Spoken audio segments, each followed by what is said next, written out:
If you're out of shape, you're not knowing what to do, you're gonna never, ever be able to live with yourself. So you guys got a chance to do some good things. The Raiders have won the AFC West.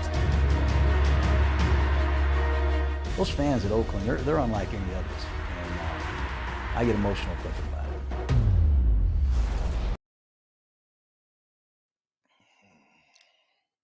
it. Good morning. Hope everybody's doing all right. Decided to go live this morning after the Raiders lost to the Bengals. Just thinking about this year, a lot of different things. And, normally, like, I won't go live because I'm usually pretty upset when we lose. It's usually like Monday, maybe earliest. I'm usually okay. Maybe Tuesday, Wednesday. It's been like that for over 20 years, So the losses impact me pretty deep. It's funny because, like, my dad's no longer with us, but he was a Raiders fan, and he would like he would wonder like why I would be so pissed off for so long after the Raiders lost. Especially like when I played football back in the early 2000s and stuff, and like my football team gave me the nickname Rudy just because I wasn't the biggest guy, but I tried. I had a lot of heart. And that kind of motivated some of the team. Hey, good morning, Oak 8 or Raider 12. Look at this, man. Boom, Oakland. I miss Oakland Raiders, dude. It ain't the same. I'm sorry, but I miss Oakland. So, there's a lot of things I want to talk about this morning about our season, playoffs, the potential for coach, quarterback, some different things like that. First of all, can you since we have someone in the chat, can you hear me all right? Oakland Raider 12.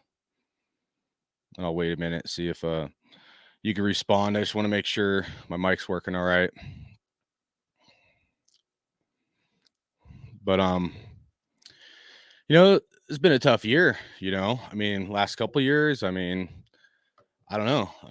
You have this behind me here. You got, the times that, we've gone to the, playoffs, and it's been damn tough to be a fucking Raiders fan. It's been damn fucking tough, and I'll talk about that in a minute. I want to do one more thing. So, all right, Oak Raider 12. I did an intro video, but we were having issues with the audio when I was making the video. Could you hear John Gruden in the background? I'll tell you what, I'm going to replay that video that I did for the intro. And if you don't mind, just let me know if you can hear that in the background. It's like a 28-second video, so hold on. And let me know if you can hear John Gruden's voice in the background when I play it, please. Thank you. The effort is outstanding. How about those Raiders, man? If you're late for work, if you're out of shape, you're not knowing what to do, you're gonna never, ever be able to live with yourself. So you guys got a chance to do some good things. The Raiders have won the AFC West. Those fans at Oakland, they're unlike any others. And I get emotional thinking about it.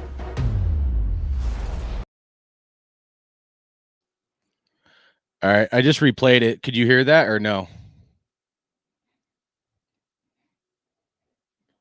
It's been a couple of years since I've done videos, so I got a new computer and all right, so you heard it. That's right, dude. If it doesn't get you fired up, there's something fucking wrong with you. I'm still pissed. If you guys want any Raider fan, if you watch this video and you want someone to come fluff you up, you're on the wrong fucking channel. I've never been that guy. I've always been honest with everybody, and I'm gonna keep it fucking real. So I'm gonna keep my mic on, but I'm gonna show this playoff history from 1983, the last time we won a Super Bowl, so people can see it, and you don't see my fucking face in it. Hold on. All right. So look at that playoff history. Okay. Now, if you're a newer Raider fan, well, if you're a Las Vegas Raider fan, you're a fucking rookie. If you're a fan that started liking the Raiders last time we were like good in the early 2000s, and if you're 30 and under, you're still a fucking young Raider fan because the reality is that during the time from that 2000, like we sucked before the early 2000s. But if you're 30 and under, like you were like in kindergarten, you were like 8 years old, what, in kindergarten last time we went to the playoffs and like won. And we had like, some good talent and like a potential for this team to be good. But before John Gruden in those 3 years, like this team fucking sucked, man. The 90s, like all that time frame, like, we went to the playoffs a couple times, but we were not a good team. There's been huge spans that where we're not a good team. I mean, look at the playoff history. You're telling me. Zoom in here. Hold on. Hopefully. Hold on. Damn it. All right, there we go. You're telling me in the last pretty much 20 years, we've made it to the playoffs 2 fucking times? Because last time I checked, it's supposed to be commitment to excellence, not commitment to mediocrity, commitment to, like, we're in this society where everybody gets a participation trophy. You get a participation trophy, you get one, you get a participation trophy just for coming to the dance. Everybody gets a fucking crown and a participation trophy. I say fuck that shit. You know what Jerry Rice was doing back in the day when he was in his prime, when they lost to the Cowboys? He told Michael Irvin that he's going to go and he's working out the very next day. You know what all these Raider players should be doing? Cancel your fucking vacations, cancel everything, and you go in that locker room and you get everybody fired up and you start working on your craft right now today. No breaks. I don't give a fuck, because this history of this team, it is not good enough. It's not acceptable. And I don't give a fuck if they're in Oakland, Los Angeles, or Las Vegas. It doesn't fucking matter. This is not good enough. And anybody that thinks that this is good enough and it's okay, fuck you. This is why I haven't done videos in a long time. These last 2 years, the virus, cardboard fucking people in the stadium, this shit was fucked up. Let's be fucking honest. We waited how long for a stadium, and finally we would get one? And what happens? We can't have fans in our own fucking stadium? And then, if you're a fan, you got to get a fucking shot to go in the fucking stadium? Fuck you. I've been bleeding silver and black my entire fucking life. And if you look at this shit right fucking here, it says we've sucked. We have not been good. 3 fucking years out of 20 years. 3 fucking years out of, since almost 40 years? Dude, that's like the Browns. That's like all these other teams. I know making it to the Super Bowl is hard, but fuck, this is not good enough. I don't care what they dealt with. It sucked. They fucked us over getting rid of our coach, and John Gruden's play calling was like lackluster at times. But this shit was fucked up. Let's be fucking real. They fought hard. I'm proud of them. They soldiered up. But where was the fire and the intensity yesterday? Where was Derek Carr or anybody on this team getting people fired up that we're not going to quit? Where was the drive? Where was the sense of urgency? Because I didn't fucking see it. I saw lackluster commitment to mediocrity. I've seen the same fucking shit I've seen for the last 20 years, and it's not good enough. Nobody should accept this shit. And I ain't saying stop being a Raiders fan, but let's be fucking real. This is not okay. Not okay. And if we've gotten to a point in society where you accept this commitment to mediocrity and you think this is okay, well then fuck you too. Because that's brainwashed, dumbass shit. You want to be great, you got to be fucking great.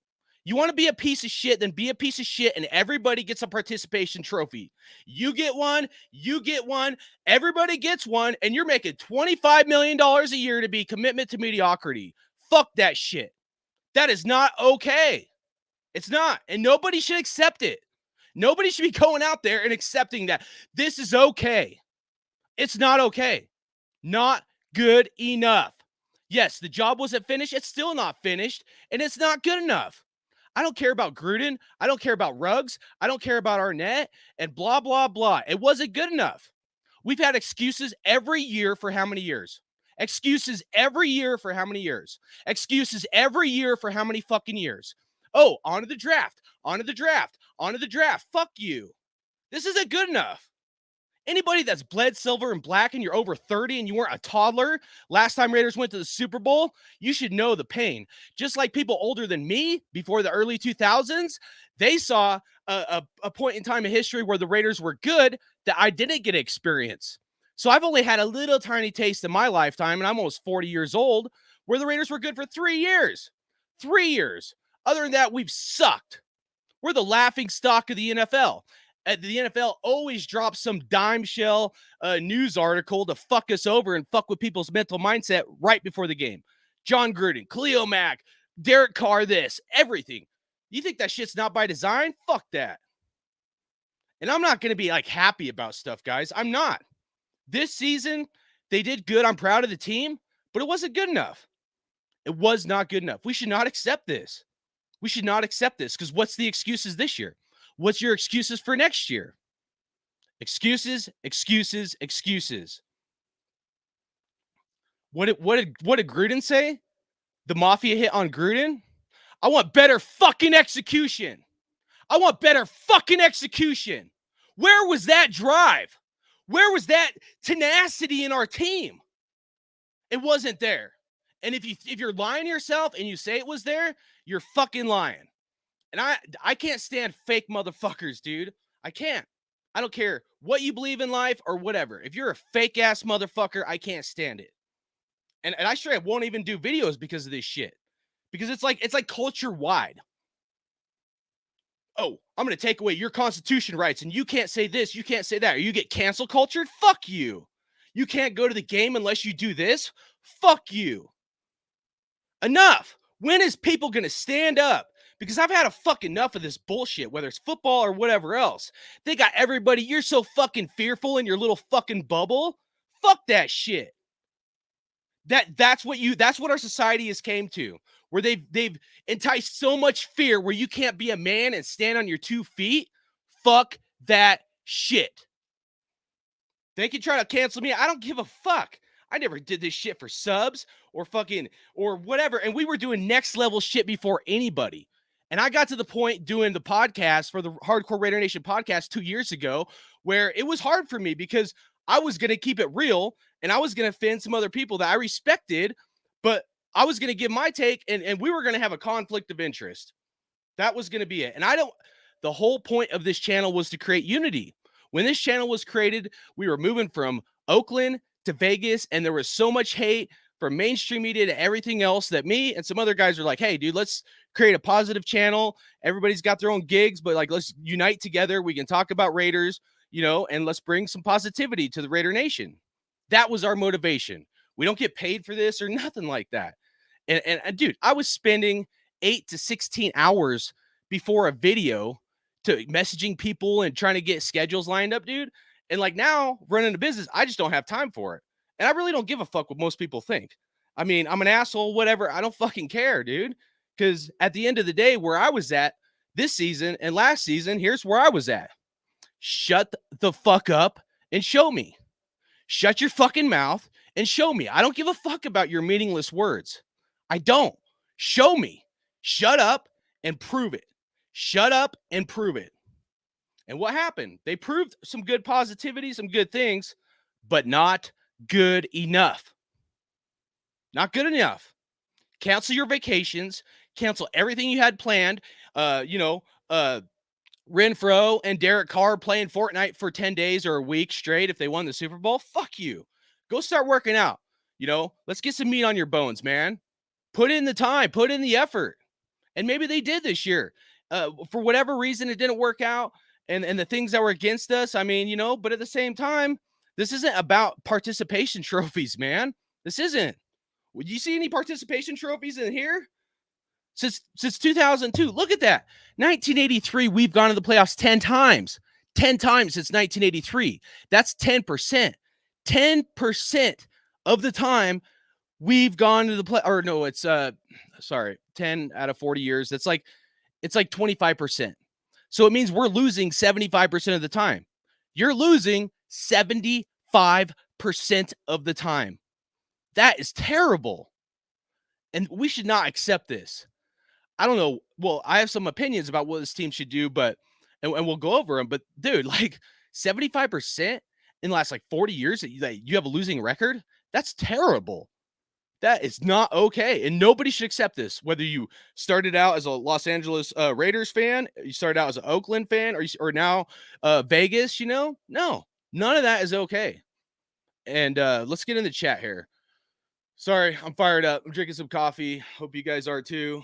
Boom, got my Raider cup. All right.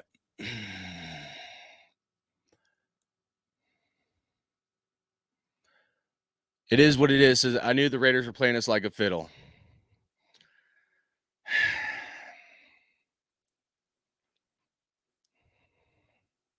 I thought about that too a lot. So here's, I thought about going live when the Gruden thing happened, and I'm like, no, I'm not going to bring nothing good to Raider Nation because I'm going to go off. And so I held it in, even though I thought about it, and I was like, most people probably don't even want to hear what I got to say because I'm going to just tell it like it is. But, let's rewind. We were all hyped with John Gruden. I was too. I was his biggest male cheerleader that wanted Chucky.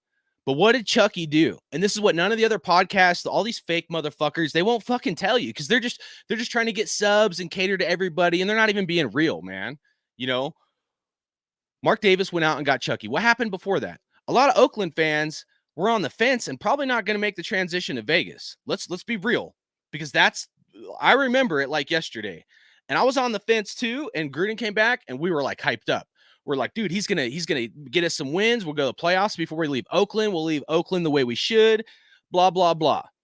And it didn't happen. He didn't get it done. And what did, if we want to just be real, Gruden said, if he doesn't get the job done, then he's not going to take one penny from the Raiders. He's not going to accept any money.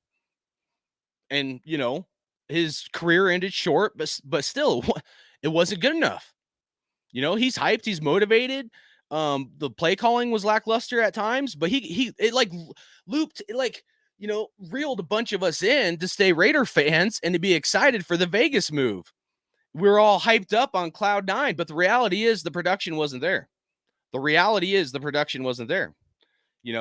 And people could say, well, he got rid of Khalil Mack. That was a bad decision. Maybe it was, maybe it wasn't. But what the fuck did Khalil Mack do since he's been with the Bears?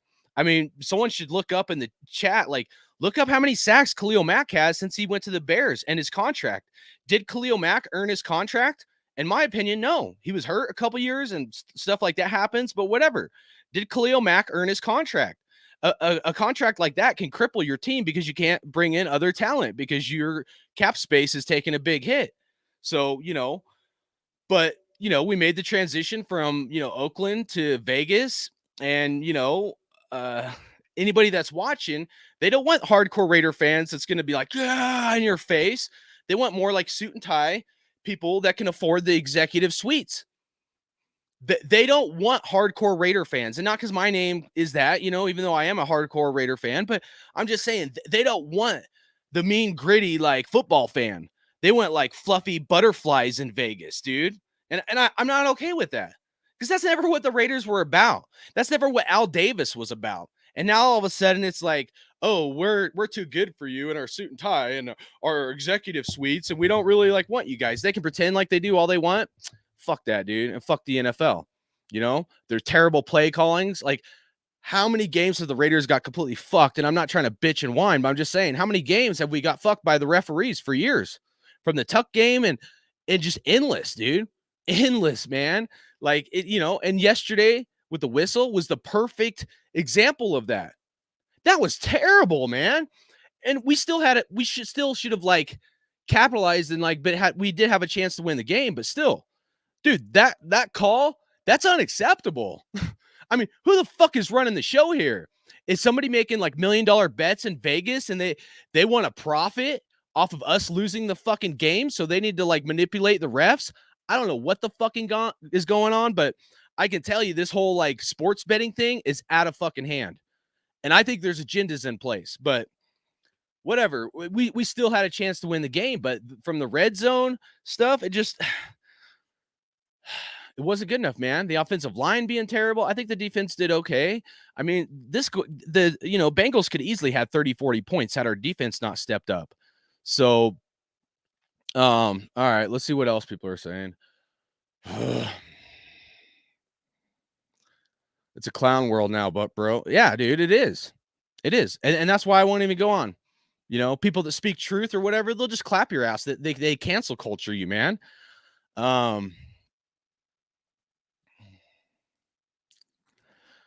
right. Appreciate Oakland Raider 12.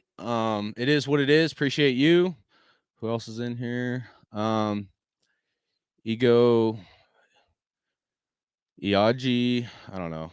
I don't know if that's spam or what, but all right. So all right. I don't know if I should touch the John Gruden thing. I did a little bit, but you know, I never talked about it, so I'll get it off my chest right now about Gruden. Okay, I loved him. I thought that he was a Raider. I thought he loved this team. His play calling, I thought was very questionable, especially with our offensive coordinator Olsen. Not good enough. A lot of dink and dunks. We all know that. Part of it might be talent, the offensive line, stuff like that. But when the Gruden thing happened, dude, like there's without a shadow of a doubt, there's something obviously more to the whole situation. And we were 3-0. Dude, they just kicked us right in the nuts. And I'm not racist, dude. I don't believe in like racism and some of their shit he said. I don't know, dude. It depends on like your views morally and shit like that. But to pull up emails from that long ago, I mean, dude, it was a straight up mafia fucking hit from the NFL. Whether it can only come down to a few things. Let's be real about it. It can only come down to a few different options of why the mafia hit was put on Gruden. Either one, the NFL did not like Gruden because he's an asshole or whatever, and they wanted him out of the league. Okay. Two, Mark Davis, maybe because we didn't have fans in our stadium the first year in Vegas. Maybe Mark Davis realized, you know, to pay the mortgage or whatever, essentially for the stadium, that paying someone $10 million a year was a huge hit for him to pay his bills. So maybe he had to cut ties, or, you know, him and Roger Goodell doing their, you know, butt buddy things in the, you know, up in the box office and stuff like that, or suite, you know. Maybe they coordinated something, because that's how actual economics work. People don't realize it because we're just fans, okay? But that's the reality of how business and economics work. So it could be NFL, it could be Mark Davis, something tied to him. Maybe it's people like in Las Vegas, you know, and they want someone else to coach the team. Something was done through a backdoor fucking situation to get Gruden shit canned, and we were on fire. You know, those first three, and you know, it's a long season, so you can never base any team whether they're 0-3 or 3-0. But then the news dropped. We play the Bears and Khalil Mack, you know, and then like pretty much Gruden is gone. I believe it was after like 4 weeks or something, 4 or 5 weeks. But you know what I'm saying? Like, damn, dude, like we got kicked in the nuts. That deflated our team, and it was hard to recover from that. And you know, we don't know what happened to Henry Ruggs. Hopefully the Henry Ruggs thing wasn't tied to John Gruden. But let's just throw a what if scenario. Sometimes I like to like kind of just think like, what if Henry Ruggs was at that golf place or whatever the hell he was, and somebody gets up in his face, and Henry Ruggs is drinking, trying to have a good time, and maybe somebody's like talking about how his coach is racist and all this shit. Maybe Henry Ruggs gets pissed off, leaves the golf place like just pissed off as can be, and he's speeding like a dumb fuck because he, like, you know, had somebody in his face talking about his old coach and stuff. That you don't know. Like, I don't know if that happened, but we also don't know if that didn't happen. You never fucking know the whole story. Okay. And we're only told like a little snippet, you know, and then the Damon Arnett stuff. I mean, fuck, man. Like our 2 first-round draft picks, you know, like the fuck is going on, you know? And it's fucked up, man. It sucks. It really did suck. I thought like after the Ruggs thing, I was like, dude, this is just too overpowering for our team. And I stayed reserved last year and this year. I got really excited towards the end of the season. They're like, maybe we got a shot. I'm always going to bleed silver and black. But when they're making some decisions like that is kind of against my moral beliefs and constitutional rights, I'm going to have a fucking problem with that. I'm sorry.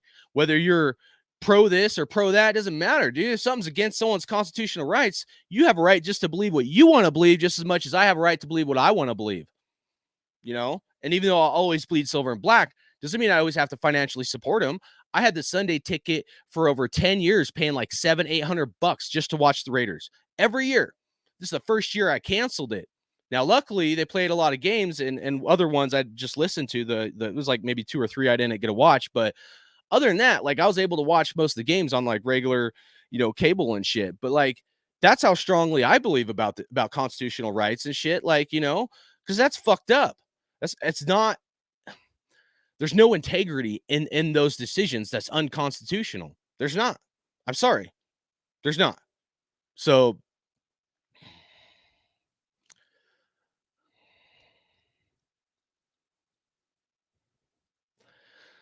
yeah, I mean, I don't know what's gonna happen with John Gruden.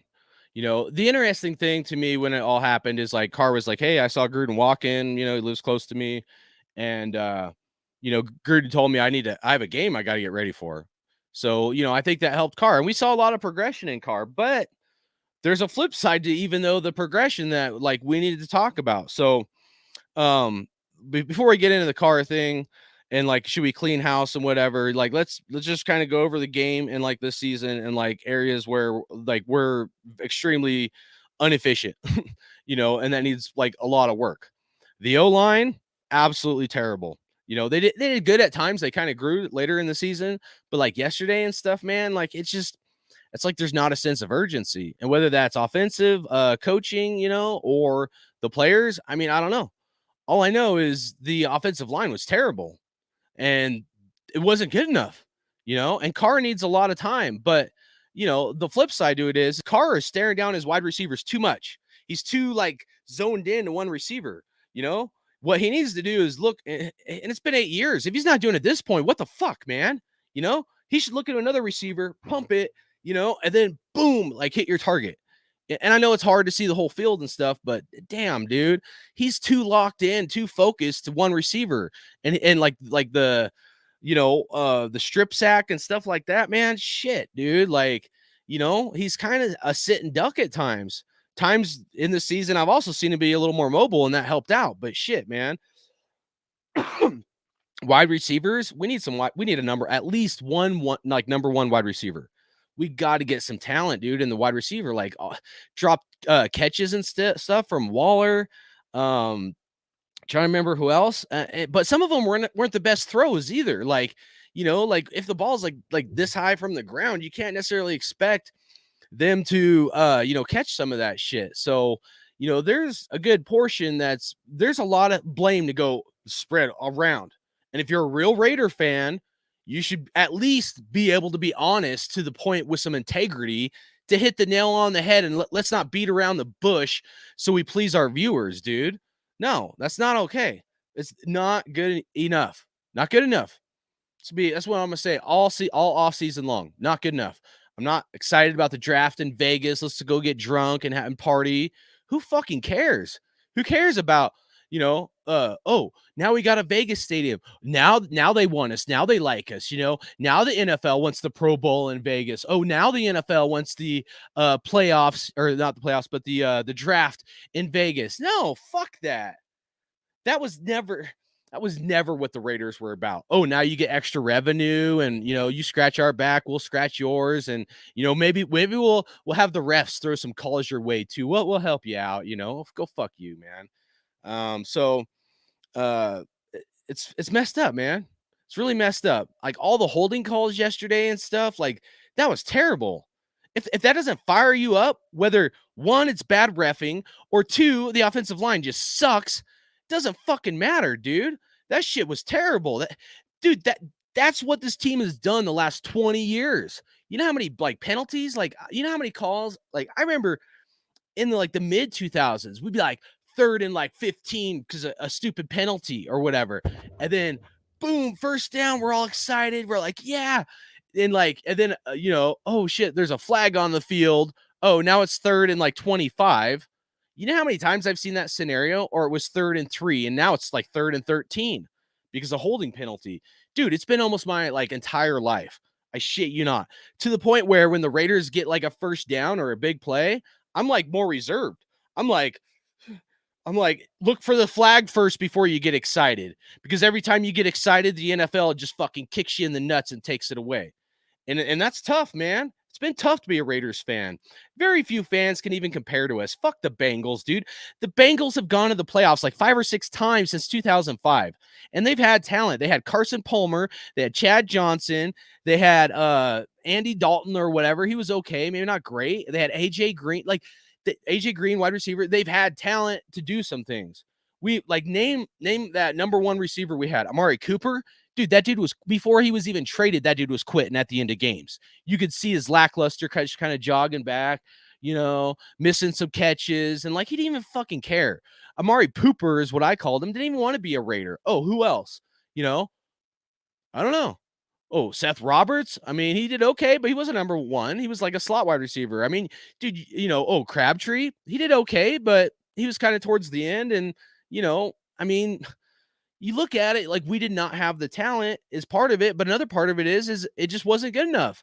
Derek Carr never took the leadership role to lead this team in the last 8 years he's been our quarterback.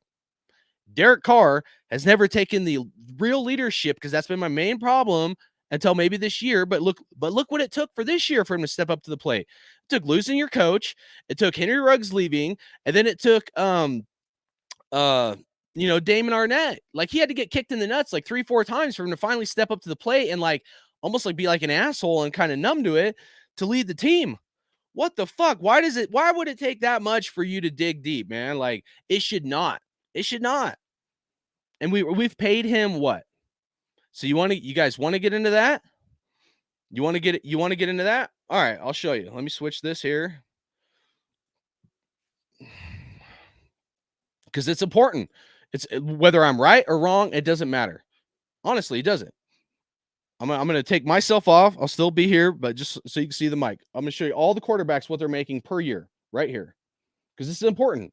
It's a business. You got to look at it in a business standpoint, okay? So Derek Carr is, if you scroll down, he's like 14 on the list, 14th highest paid quarterback on the list.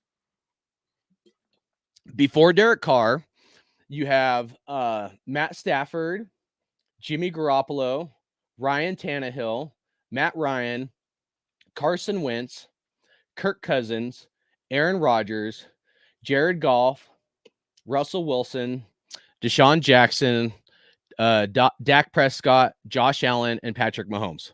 Okay. So of this list, okay, let's put on our thinking caps. Of this list, which of these quarterbacks, and notice how interesting, Tom Brady is like actually getting paid less than Derek Carr. Tom Brady, the greatest quarterback, as much as I hate to say it, the greatest quarterback of all time, is actually getting paid a little bit less than Derek Carr per year. Pretty crazy, huh? So of this list, from Tom Brady, so number 15 up, which of those quarterbacks is Derek Carr better than? Okay, I'm going to go through them. I'll give my opinion. Okay, him and Jimmy Garoppolo, I would put the edge of Jimmy Garoppolo a little bit above Derek Carr. Ryan Tannehill's better. Matt Ryan, I'd give the edge to Matt Ryan there. Carson Wentz, I'll give the edge to Derek Carr on that one. Kirk Cousins, I mean, talk about a terrible contract, dude. They paid him $33 million a year, and Kirk Cousins done what? I mean, I don't know. Kirk Cousins might be a little bit better than Derek Carr. Pretty close, I'd say. Aaron Rodgers, definitely better. Jared Goff, that's an anomaly. Like, he should not be getting paid that, So, and then Russell Wilson and everybody up, I would put above Derek Carr, okay? From Russell Wilson up. Now, if you look at it, okay, like pay structure and which of these quarterbacks is actually better than Derek Carr, let's hit the ones that their contracts, in my opinion, like the quarterback's getting overpaid. All right, let's start from the top down, okay? And the ones that I think are earning their paycheck, I'm not even going to hit. So I'm just going to go over the ones that probably are not earning their paycheck, okay? Jared Goff, $33 million a year, okay? Kirk Cousins, $33 million a year. Carson Wentz, $32 million a year. Matt Ryan, $30 million a year. Jimmy Garoppolo, $27.5 million a year. Matt Stafford, questionable. And then Derek Carr, $25 million a year. So we had, let me go back. I'm going to count that. So we had 1, 2, 3, 4, 5 to 6 potential quarterbacks that are not earning their paycheck. Okay. All right. I'm going to go back. 5 to 6 quarterbacks that are not earning their paycheck, plus Derek Carr. So where does Derek Carr fall on this list? We can all be Derek Carr fanboys and stuff, but we paid him I'll go back here for a minute so you can see it. We're paying him $25 million a year to be our quarterback. And when he got that contract, he was the highest paid quarterback. Because see, what a lot of people forget is everything is like, put things in the proper context. We went to the playoffs 2016. Derek Carr got hurt. And then Derek Carr held out. He held out in training camp after the season he got hurt so he could get a contract extension. They gave him a contract extension. What the hell is our GM? Reggie. Was it McKenzie or whatever? But our GM gave him a contract extension and they made him the highest paid quarterback. We were excited. We expected the Raiders to have a really great year and go back to the playoffs the next year. And it didn't happen, as Derek Carr said in his press conference. Okay. But we paid him. He was the highest paid quarterback for like a couple days or a week. And then Matt Stafford, I believe it was, got bumped up and he became the highest paid quarterback. Okay. But Derek Carr was at the top tier when that happened. So that was like going into year 2017, I believe it was. After he got hurt in the 2016 season, he was like the top 2 or 3 quarterbacks paid in the NFL. Top 2 or 3 quarterbacks paid in the NFL. Now, of course, now he's like, 14, 15. But if we're going to get into rebuilding this thing, we look at contract structure. I mean, has Derek Carr earned his contract in the last 8 years, making $25 million? That's a $125 million contract. $125 million contract. What has he done in 8 years? Took us to the playoffs 2 times, got hurt once. You almost can't count that year into the playoffs, in my opinion, but took us to the playoffs 1 other time and got hurt. I mean, so we've paid $125 million for what? And, you Raider fans or you podcasters that, always have fucking Derek Carr excuses. Fuck, this is what I'm talking about. He hasn't earned the contract. Most of these quarterbacks haven't. Look, almost half of them have not earned their contract. And they're all getting paid way too much. So what the fuck do we do? You're asking if we rebuild this thing. What do we do? Do we pay him $30 million like these other guys for lackluster play? Or shit? I don't know. Derek Carr said he wants to be a Raider. What I said years ago was this. You want to be a Raider, take a pay cut. Dude, Tom Brady is making $25 million a year.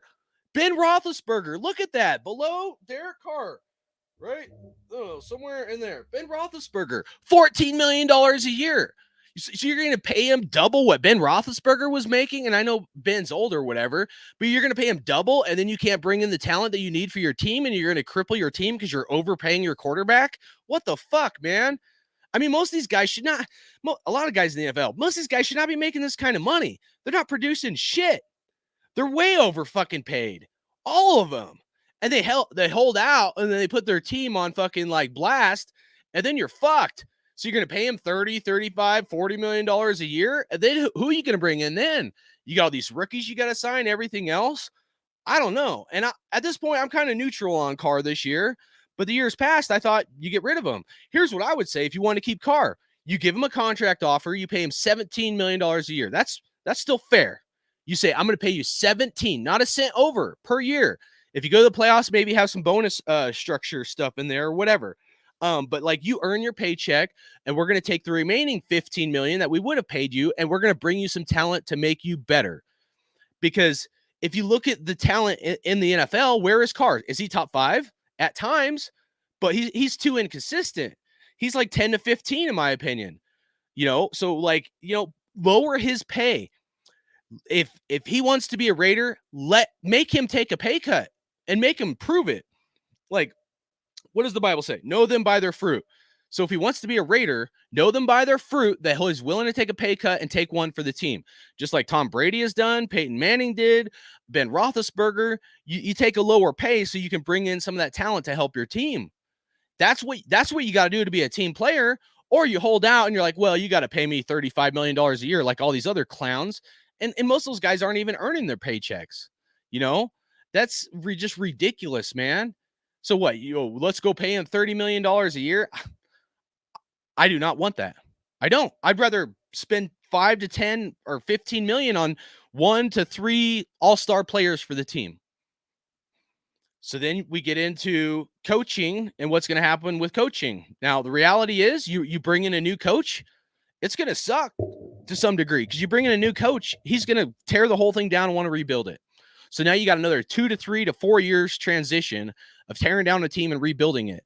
Not necessarily because we don't have the talent right now in some areas, but if they have a different like scheme or mindset of, their philosophy for who they want for players. And if you don't fit their scheme or philosophy, then they're going to move on. They're going to be like, well, this guy doesn't fit. That guy doesn't fit. We need to bring in these other guys. I mean, this team has been built the last couple of years for the coaches that we have right now. So you bring in another coach, he's going to start rebuilding, and that's going to suck. You guys want to go through another 2, 3 years, 4 years of this shit? I don't know. But, if you keep what you got, then you got to pay Derek Carr $30 million or something. That's crazy too. So I don't know. We're in a tough transition period, and it's fucked up because the season wasn't good enough. But then what's going to happen? Does Harbaugh become our coach or whatever? I've always thought that, and this is why I wanted Gruden back, that we need a hard-nosed coach to be a Raider coach. Now, I think Rich Bisaccia goes about it in a different way. He's more calm, collective or whatever. And got this newer generation to fight, and work hard or whatever. But, it's damn hard to be a Raider coach because all those losing seasons, like I showed you, man, dude, you got to be one tough dude. And even years ago, before we got Gruden, I always thought that Jim or John Harbaugh would be a good Raider. I did, because I like those kind of guys, those gritty, rough-nosed guys. But at the same time, guys like Jim Harbaugh, they burn players out, because it's constant grind, just like Gruden. They'll burn you out, But at the same time, if you're not getting pushed, look what happened yesterday. Lackluster play, no intense sense of urgency. Where was the foot in the ass? Who was the guy on the team that stuck the foot right up their ass to get them motivated? Because I didn't see it. And that's a problem with me, and they did play till the end, so I'm not saying they gave up, but the intensity wasn't there. Wasn't there on the offensive line? Wasn't there for the wide receivers? We needed a coach or Derek Carr or some leader on this team to be the male cheerleader going up and down the sideline, getting people motivated. Not Derek Carr watching the game as a spectator because he likes Joe Burrow. Fuck that shit. Dude, you should not be watching the game. You should be digging in your playbook, and you should be motivating your players, warming up your arm, getting with your wide receivers and game planning for the next drive. And when I've been to games. I'm not crazy just coming up with this shit on my own. I was at the Donkey game a few years ago when we almost won the game. It got down to the wire, and I see Derek Carr. They don't show it on film, but if you're there at the game, you see Derek Carr standing there or sitting on the bench, not looking at the playbook, not getting with the offensive coordinator, not coordinating a way to go in and beat the other team. And he's just kind of moping, dude, feeling sorry for himself. And I'm like, fuck, man. Every fucking time, it's the same thing. What is Peyton Manning and the Tom Brady's done, man? They get their team fired up. When somebody makes a bad catch, nobody's perfect or whatever, but they're like, let's go. Dude, come on. And, we see that at times, but not consistent enough, And, I thought we still had a chance to win. I was holding my breath, but dude, this team did not play to their talent level. And on the flip side, if we're being honest, we're not as good of a team as the Bills, the Titans, or the Chiefs. Either of those three teams probably would have smoked us. I know that. I know our chance of going to the Super Bowl was, a lot of things stacked against us. But if some underdogs won and we got a home playoff game, it might give us an edge. Where if we end up going against the Patriots or a team that was kind of, somehow pulled off a victory, but not quite as good as us or equal to us, that maybe we'd have a shot to win a playoff game. And I'm always going to be optimistic to some degree, but this season was a failure, an absolute failure. 10-7. We finally went to the playoffs. I like this. Everybody gets a trophy, and, commitment to mediocrity. No, that's not okay. That's not okay. Because when you're the first loser of the playoffs, you're still a fucking loser. You're still a loser. How's it feel to be number one loser? You get a participation trophy, dude. Congratulations. Let's go. Participation trophies. Woohoo. Oh, I love participation trophies, man. Fuck that shit. I'm tired of losing. Anybody that's not tired of losing, maybe you should check your fucking fandom. Because like I showed you, and I'll show you again, this is no joke, man. This shit is no fucking joke. These years of losing is called fucking pain and sucking ass. And this shit sucks. I'm tired of it. I'm tired of these losing seasons of mediocrity. It's not okay. It's not. What happened to commitment to great? Just win, baby. You know, the fire that burns brightest, the Al Davis torch and shit, man. Like, what happened to that? Have we lost our way of what it means to be a real Raider? Does the NFL not want real Raider fans in suit and tie that can afford these executive suites that are thousands and thousands of dollars? I don't fucking know. But this shit is not acceptable. And it wasn't acceptable when they left Oakland. That season pissed me off too. Derek Carr beating the Jaguars and, people threw shit at him. Of course, Derek Carr's going to be pissed off. But what did he do? He blamed the fans. I've been dealing with this. Fuck you. That shit pissed me off too. Dude, that was your last fucking game in Oakland. Where's the fucking pride for Oakland, dude? Fuck Vegas. Where's your fucking Raider pride?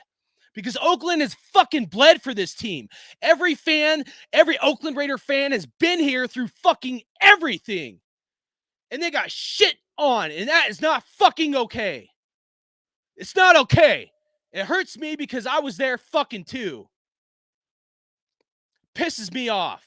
Because those fucking Oakland Raider fans are the most diehard football fans in all of fucking sports. All of fucking sports. Only thing they have most of those fucking fans look forward to is on fucking Sundays in the Raiders. And this is why I haven't done videos for a couple years, dude. I've just sheltered this shit in place. But it still pisses me off. This shit isn't okay. It's not. I don't give a fuck who it is. Oh, I'm Visual Rants. I'm going to clickbait fucking videos. Go fuck yourself, dude. Where you been the last 20 years, motherfucker? Where you been the last 20 years? We were 0-10 or whatever. Oh, well, I make money off my videos. Fuck you. I don't give a fuck about most of these motherfuckers. And then you got a voice, you speak fucking truth, and then YouTube and everybody else, the algorithms, they clap your ass. I'm done, dude. I'm done. I'm still gonna be a Raider fan, but I'm just saying, my intensity is up here when it comes to the Raiders and all the shit we've dealt with, man. Where's the pride? Where's the pride? How many more seasons do we got to go through this? 3 more years of rebuilding? Fuck that. Just win now, baby. Where's that? Where's the intensity this team needs? Where's the leadership this team needs? It's fucked up, man. Not scoring in the red zone, accepting field goals. We should not be in the last minutes of game or seconds of game barely winning games. Where's, even when John Gruden was our coach, where's keeping your foot on the gas? Where's the intensity? We're going to destroy this team till the last second ticks off this clock. Not we're going to let off the gas. We'll let him come back, and we're just going to kind of mediocrity fucking win the game, letting teams back in the game. No. What has the Patriots done, at least when they were good with Brady? They always kept their foot on the gas. We're going to drive a knife into them, and we're going to put them in the ground. Where's that intensity? Where's that coaching? If Rich Bisaccia ain't the fucking guy, bring in the guy that gives me that, because that's what this team needs. I'm sorry, but that's what we need. Being a Raider fan with the refs that fuck us, you got me against the world mentality. The refs fuck you, the NFL fucks you, you're getting fucked all the time. I want a coach that's going to bring it to the table, get the team fired up, and do what it takes to motivate this team to win. And to where the mediocrity is not accepted. You know why this team is fucking tough? Because John Gruden built them tough. He got good character guys, him and Mike Mayock, they got good character guys, and they fought. But Gruden won't ever get the credit for it, of course, because he said this and that or whatever, and nobody wants to fucking talk about it. The fight and the drive that these guys had was built by the foundation from John Gruden, and they fucking kicked him to the curb. They said, fuck you. We don't like you being an asshole, and we want more fluffy, butterflies and back rubs in the NFL. So you're fucking gone, buddy. You're gone. We don't want you. But where's the last 20 years when the NFL's been fucking us from the tuck game all the way back to the immaculate deception, everything else? Where's that? Huh? What's the reality? Where's the fight of Al Davis versus the NFL? Or all the way back to the AFL and the real history of this team and why it is the way it is and why we are the way we are. We've had to be tougher than any other fan base in the entire NFL because we've gone through so much scum and dirt for 40, 50, 60 years. It's insane. Insane. No other team has been through this, where your owner has to fight the NFL because the NFL is shady as fuck. And now you got Mark Davis, who sold the fuck out to the NFL. Mark Davis sold his soul to the NFL so we could get a new fucking stadium. And no Raider fan's going to tell you this because it's not nice. It's not fluffy enough to fucking stick it up your ass. Fuck you. Fuck you. I'm tired of this shit. That's what I fucking know. And you should be tired of it too. Because if you accept it, you're accepting mediocrity, and I'll give you a participation trophy for fucking nothing. For nothing. Oh, you finally went to the playoffs, you know? Just tie, baby. Just tie. I love that. Just tie, baby. I'm going to get a shirt that says just fucking tie, baby. That shit's not fucking acceptable. No Raider fan would ever be willing to mentally perceive we should just fucking tie to go to the playoffs. Are you out of your fucking mind? Are they trying to brainwash me and everybody else that getting a tie is still a fucking win? Fuck no. Getting a tie is still a win because you make the playoffs. I don't give a fuck. That is not what football and winning is about. Just tie, baby. Fuck that. I'm pissed off. I have a right to be pissed off. I've dealt with 20 years of shit. Of fucking shit. Over 20 years. I'm almost 40. I was born in a fucking silver and black. You got 3 years in the 2000s where we were pretty good. Other than that, dog shit. I seen fake ass Raider fans in the early 2000s. They come on, you know, I played football, dude. They'd come on and they're like, well, you know, I kind of like the Niners. And then the Raiders start doing good. They're like, well, yeah, I'm a Raiders fan. I've been a Raiders fan my whole life. No, you fucking haven't, dude. I saw all kinds of fake motherfuckers that, oh, now you're a Raiders fan once we're doing good, dude. I was getting hate and clapped on, dude, in locker rooms and everything else for so many years, even before we started going to the playoffs, or even when we were in the playoffs, dude, being the laughing stock of the NFL and everybody's ass end joke because you bleed silver and black, you know. And I lived in California for a while, but I've lived in other states too. Montana, Texas, Colorado, dude. Like, I've been a sheep amongst wolves. It's nice to be a Raiders fan when you have other Raider fans around. That's real fucking nice. When you're a Raiders fan and you suck and you're around like other teams and stuff, Raiders are the most hated team in the NFL. Even Cowboy fans hate the Raiders, and I don't even know why. Because I don't even fucking care about Cowboys team. They say, oh, the Cowboys are America's team. No, it's not. Guess what? It's fucking, there's only one nation, and that's Raider Nation. And all these other Steeler Nation and Bengal Nation, fuck you.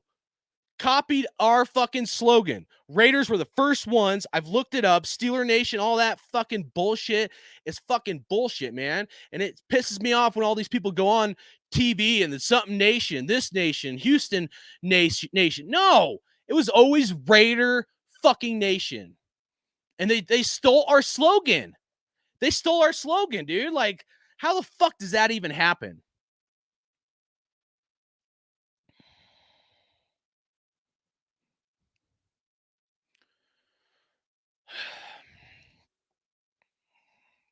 All right. That's my rant on the season. I think I got it all out. I usually wait, a while, so I'm not as fired up. But I love football, man. I love the Raiders. My passion is not because I want to bash on any one person or whatever. I'm tired of losing. I wish this team could take half of the motivation in my soul with the talent that they have for what they do. Because my only dream was ever to play football, but I wasn't big enough. But you know what was big enough? This right fucking here. You know what that's called? It's called fucking heart. It's called Die Hard Heart.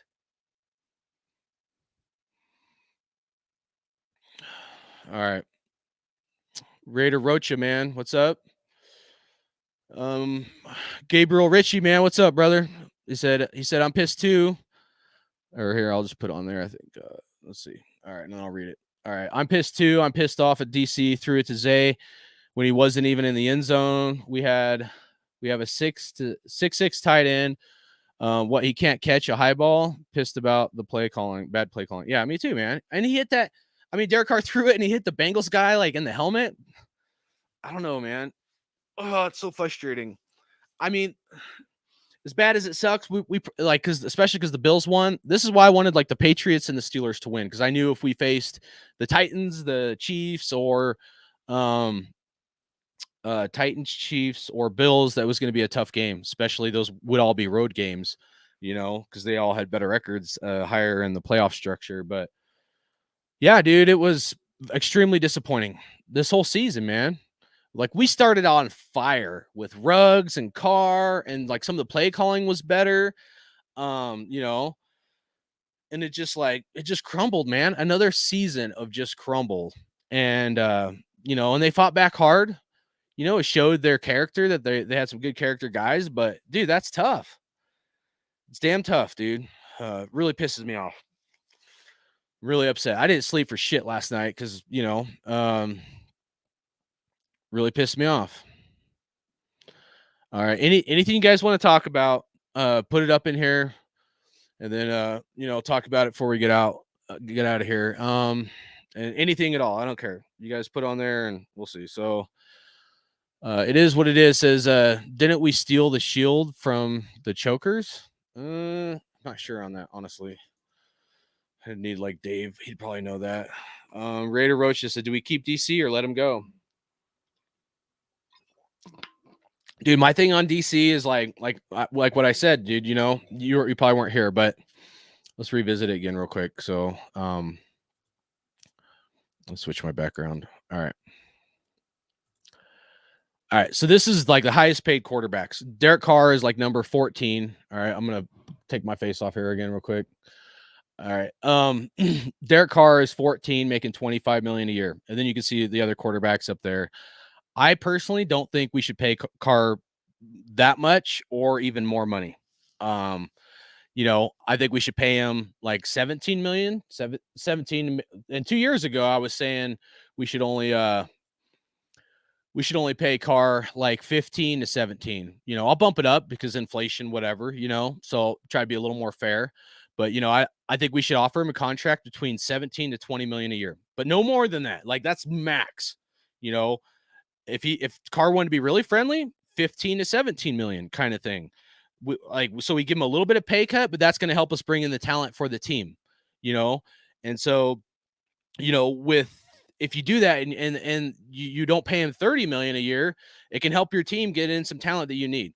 But if we pay him 30, $35 million a year, which a lot of these quarterbacks on this list like aren't earning their paychecks. There's at least 5 or 6 or something I went over earlier. You can go back and watch it. But a lot of these quarterbacks that are up in that higher tier, they're not even earning their paychecks. And some of them are like, might be, but they're kind of questionable if they're earning their paychecks. So, you give these guys all this money, it cripples your team with your cap space. And then a lot of them don't even earn their paycheck. So, to me, that's a problem. So, like, if I was the Raiders, I would be like, look, we'll give you like 17, maybe 20 mil max. If you go to the playoffs, we'll have a bonus structure in there, and you win a playoff game, not just make the playoffs, but you go to playoffs, and you win a playoff game, you get this much more. But I would offer him like 17 million a year and not like a penny over. And if he won't accept it, he's gone. Bye. That means you don't want to be a Raider. It means your words were meaningless when you said you wanted to be a Raider, and you're trying to take too much from our team. It's going to hurt our team. Because Derek Carr, like, at times, we've seen some good stuff. I don't think he's like what he's done has been MVP-esque. If you look at it, not necessarily in like how good he's been, but like how he helped our team through some hard times. Like, he's done some good things in that extent, but to be MVP, like top 5 quarterback, and you're like top, you're like talent is top 5. I'm not convinced on that. I'd put him in the 10 to 15 tier range. And if you put him in that range, you pay him less money. I mean, why are you going to pay him like top 5 quarterback and he's like, a 10 to 15 ranked quarterback? When you have a quarterback where so many things, all the Raider fans like that love Derek Carr, and you're like, well, it's not DC's fault, not DC's fault. Okay, well, hold on a second. Hold on a second. We've had 8 years of this, 8 years of excuses, and people aren't being real. Okay, 8 years, and you still have more excuses. Like, where's the reality? Like, hello, McFly, where's your reality? So if he needs more talent around him, he needs a wide receiver, a better offensive line, or whatever it might be. If he needs that, well, then give him a pay cut and use that money for paying those players. That's pretty simple to me. That's not too much to ask. I'm being extremely fair. I'm not even saying like cut Derek Carr. I'm saying you give him a fucking ultimatum and see where his fruit is. You put him on blast and you see if he's willing to be a Raider at that after that. And if he's not, bye, Felicia. I'll fucking pay Mariota $7, $8, $10 million a year. Bring in a backup. I don't give a fuck. At least you aren't going to cripple your team. At least you'd have, like, if you pay Mariota or someone that, at least you have $20 million to go hire some other talent that you would have used on your quarterback. I mean, fuck me, dude. You're going to pay your quarterback $35 million a year, and then you don't have any money to sign the other guys or to bring that talent in. We need consistency. He's got to be willing to do what's best for this team. And if he's not, dude, he's made, like I said, look at this. He's made $125 million. Here, I'll go this way. Look at that. $125 million off this contract in 8 years. And done what? 2 playoff games, one injury, no playoff wins for $125 million. You're telling me that contract's worth it? It's not to me. And if you're a Raider fan and you say that's worth it to you, I say you're full of fucking shit. Even if you've been on my channel, even if I love you and you're my friend, I still think you're full of shit and you're not being fucking honest. We are not being honest. And like I said, most of these quarterbacks have not earned their contracts. Most of them haven't. And that's not fair to the Raiders, because what I've seen is this. This is what I've seen. Over 20 years of fucking dog shit. This is not good enough. This is not acceptable. I'm not accepting this. I'm not accepting mediocrity, participation trophies for everybody. This is not okay. Not okay. Not good enough.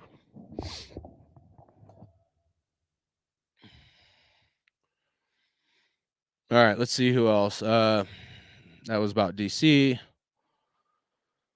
No one was in the end zone. Waller, do we extend him? I don't know. When's Waller's? I haven't even looked at it, honestly. When's Waller's contract up? I don't even know. Is it this year, next year? How much are we paying him? I don't know, man. I mean, so Waller got hurt. I'm trying to look at, because I try not to be like this. I do try to look at everything, all the things in place. Where Waller had some good games, but then there were some games where he missed some catches, and there was also some balls that Derek Carr did not throw good to him. They were not good enough balls to, and I'm like saying, like, when Waller, like, you know, either he overthrew it, it was over his hands, or maybe like over here. But there were some throws to Waller that were not good enough throws. And that's on DC, you know? So the Waller thing, I really like the guy. I think he has a lot of potential. I know there was some drama, some people saying like he didn't want to play with Carr or something. I don't fucking know, dude. I mean, you know, if we got rid of Carr, maybe Waller would play better if he does have some beef or something, or feels like Derek Carr isn't throwing good enough balls. I don't know. You know, that's a tough one. But I would say if the team's objective, or if they're going to get rid of Carr, whether it's this year or next year, I say you keep Waller, because Waller is like a top tight end. I mean, like, he has the ability to be like top 3 to 5 like tight ends in the NFL. I mean, he either is or does have that ability. Like, he's proven that he could be an elite tight end. So to me, I would like to keep that asset, as well as Foster Moreau. I think Foster Moreau, he's missed a couple balls, but I think Foster Moreau, even though he's not as fast, has a lot of talent as well. And I would like to keep those 2 tight ends. Hey, the numbers, what's up, brother? He said we got screwed again by the refs, and that touchdown shouldn't have happened. I know. You're right, we did, and I talked about that earlier. But at the same time, the Raiders still had a chance to go down and win this game, and we couldn't score in the red zone. We couldn't capitalize on our opportunities. The stupid offensive line and stuff like that. Derek Carr fumbling the ball. I mean, he's like, we got to be honest, man. Derek Carr's holding the ball too long. Even like Drew Brees said it, like, oh, if he would have just threw it like a half second earlier. And that's been the thing for like 8 years, where he's holding it like a half second to 1 second too long. And he's staring down, like, you know, he gets like laser vision on one guy. It's like hike, and he just stares down the same guy, and then throws. Dude, you can't do that. Even like Rich Gannon, the Peyton Mannings and Tom Brady's, you know, they say hike, they're going to stare over here, and then they're going to go like that.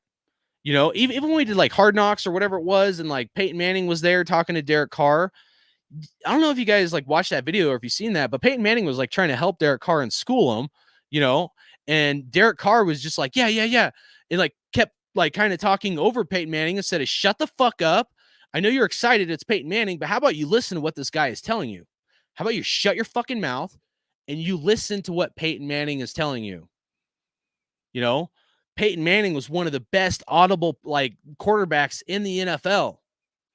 And he could pump fake and he would purposely draw you to just one side of the field, but he was setting you up so he could throw it over here. And our offense is way predictable, from Derek Carr and staring down wide receivers to the offensive play calling. Dude, like it's to the point where when Foster Moreau is in, you automatically know it's a run. Just switch to a run defense and you got a good chance, you know? And then they'll switch it. They'll put Darren Waller in, and then you know it's a pass. So it's like it's always a run when Foster Moreau is in and always a pass when Darren Waller's in. Dude, that is fucked. You cannot do that. So what if Foster Moreau is a better blocking tight end? Where's the like, let's set him up to think that, but this time instead of running the ball with Foster Moreau, now we're going to throw the ball to Foster Moreau or someone else.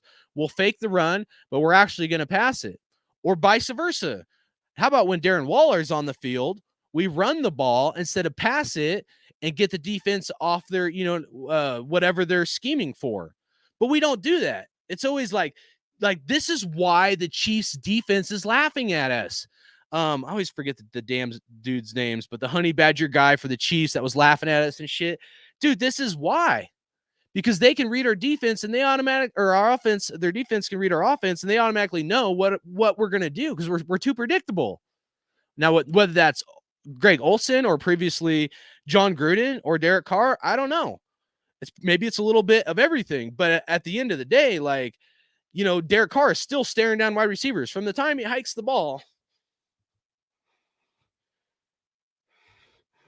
Okay, I'll throw it to that guy. I mean, fuck, man.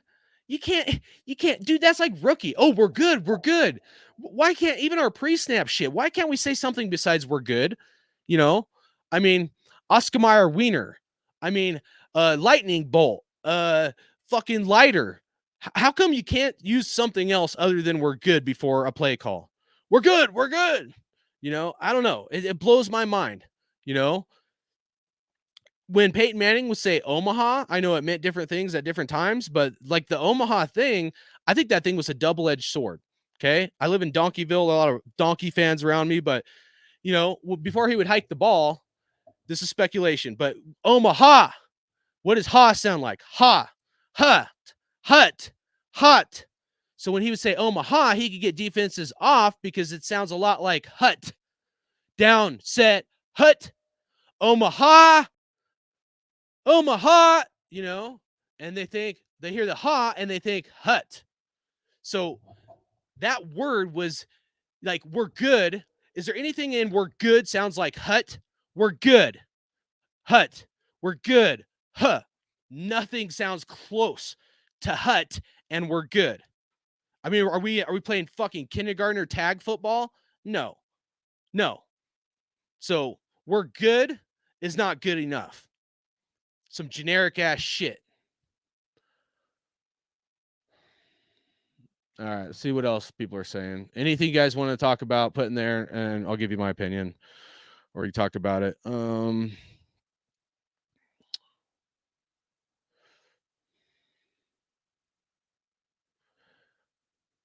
Carr to play out his contract, bring Davante Adams. Maybe, but, and I'm not saying, like I said, I'm kind of neutral, but like, it's still not good enough. I don't think he earned his contract, but at the same time, I'm not saying like keep him for at least one more year. However, if you do that, you get no trade capital, whereas if you were to cut him this year, you might get some trade capital. All right. Raider Rocca 1974 says Carr just doesn't have the it factor. He doesn't have what it takes to get us, or I'll put it on here. Sorry. He doesn't have what it takes to get us over the hump. 8 years is too long to keep a quarterback. No NFL team does this. Only the Raiders. Dude, I can't argue with that. And I'm not even being a Carr hater. I'm being a realist. Everything I've said here, and I'm cussing so much. I'm just really fired up because I hate losing. But you're right. 8 years of excuses. And this is what drives me bonkers, dude. And this is why I had to stop the show a couple years. Because I can't keep coming on here and not be real and pretend to be somebody I'm not when when the reality is something else. I can find excuses for Derek Carr all day long, like many people. You want a fluffy channel, there's like 10, 15 of them. Most of them are garbage, in my opinion, but they'll fluff you up all day long. But guess what? Those are new Raider fans. I'm sorry, young buck. You're a new Raider fan. You were in your toddlers or still coloring on crowns the last time, we went to the Super Bowl and we were a good team. And that was only 3 years. Even I'm kind of a young Raider fan because most of my life we've sucked. So the people that are real fluffy, they're not being realistic and honest, and they're not valuing the history. Just like I was 1 year old when we went to the Super Bowl. I was a baby last time we went to when we won the Super Bowl in 1983. I was a baby when we went to the Super Bowl. That would be my saying like, oh, dude, I remember that Super Bowl when I was sucking on my mom's titty and all that. Yeah, dude, that was a great Super Bowl. No, I don't. And no, you don't. I respect the Raider Nation and the history of the Raiders, but let's be fucking real. How many Raider fans started being a Raider fan because of Derek Carr and they jumped on the bandwagon and they really haven't seen the last 30 plus years. And real Raider fans, especially the old school guys, even guys older than me, knows that these last 30 years or whatever, almost 40 years, commitment to mediocrity is not acceptable. That's not what the Raiders are about and we're supposed to be about. And it's been tough. All the adversity and shit we've had to deal with. And, just 1 year after another, excuse after excuse. So, as far as Carr not having the it factor, dude, I can't argue with that. If I'm being honest, like I can't, at times he does. And we've seen it where he has the killer instinct look like, and he had it yesterday. I thought he was going to bring it. But then we've seen it where like he starts feeling sorry for himself at the end of games and he's not throwing like bullets and he's not throwing dimes, dude. Like, so we've seen this too inconsistency. And when you're that inconsistent and you're getting paid $25 million a year, $125 million contract, I don't think that's acceptable. If you look at it from a business standpoint, even if you love Carr and you started being a Raider fan because of Derek Carr 8 years ago or whatever, dude, this is not okay. As much as I love Derek Carr, he's a great person. It's not okay. Not good enough. It's not commitment to mediocrity. It's not participation trophies for everybody. You're supposed to be the best of the best of the best. You overpay your quarterback, you're going to cripple your team. Just like the Bears paid Khalil Mack. He didn't earn shit for that contract. All right, let's see what Gabriel says. All right, I've been wondering if he was a one-read quarterback or is that coaching? I don't know. I watched him replay when he was a strip sack. D-Jax was just open. I know, he was, dude. If he would have just stepped up in the pocket, and here's the thing. I don't know what drills Carr's doing, but like let's just think about that for a second. About Derek Carr, and this is like some of the problems I've had with Derek Carr. And then like when Peyton Manning was at our practice one of those times, and Peyton Manning was like trying to tell him stuff, and we don't see the whole video, but like at least that section they showed, it seemed like Peyton Manning was trying to school Derek Carr, and Derek Carr was just like, yeah. Like, no, dude, shut the fuck up. Just listen to what he's telling you. So this is one of the greatest quarterbacks of all time, and he's taking his time to try to teach you something. And here's the thing. If somebody's an old school cat and they know their shit, and you're but you won't listen, they won't teach you.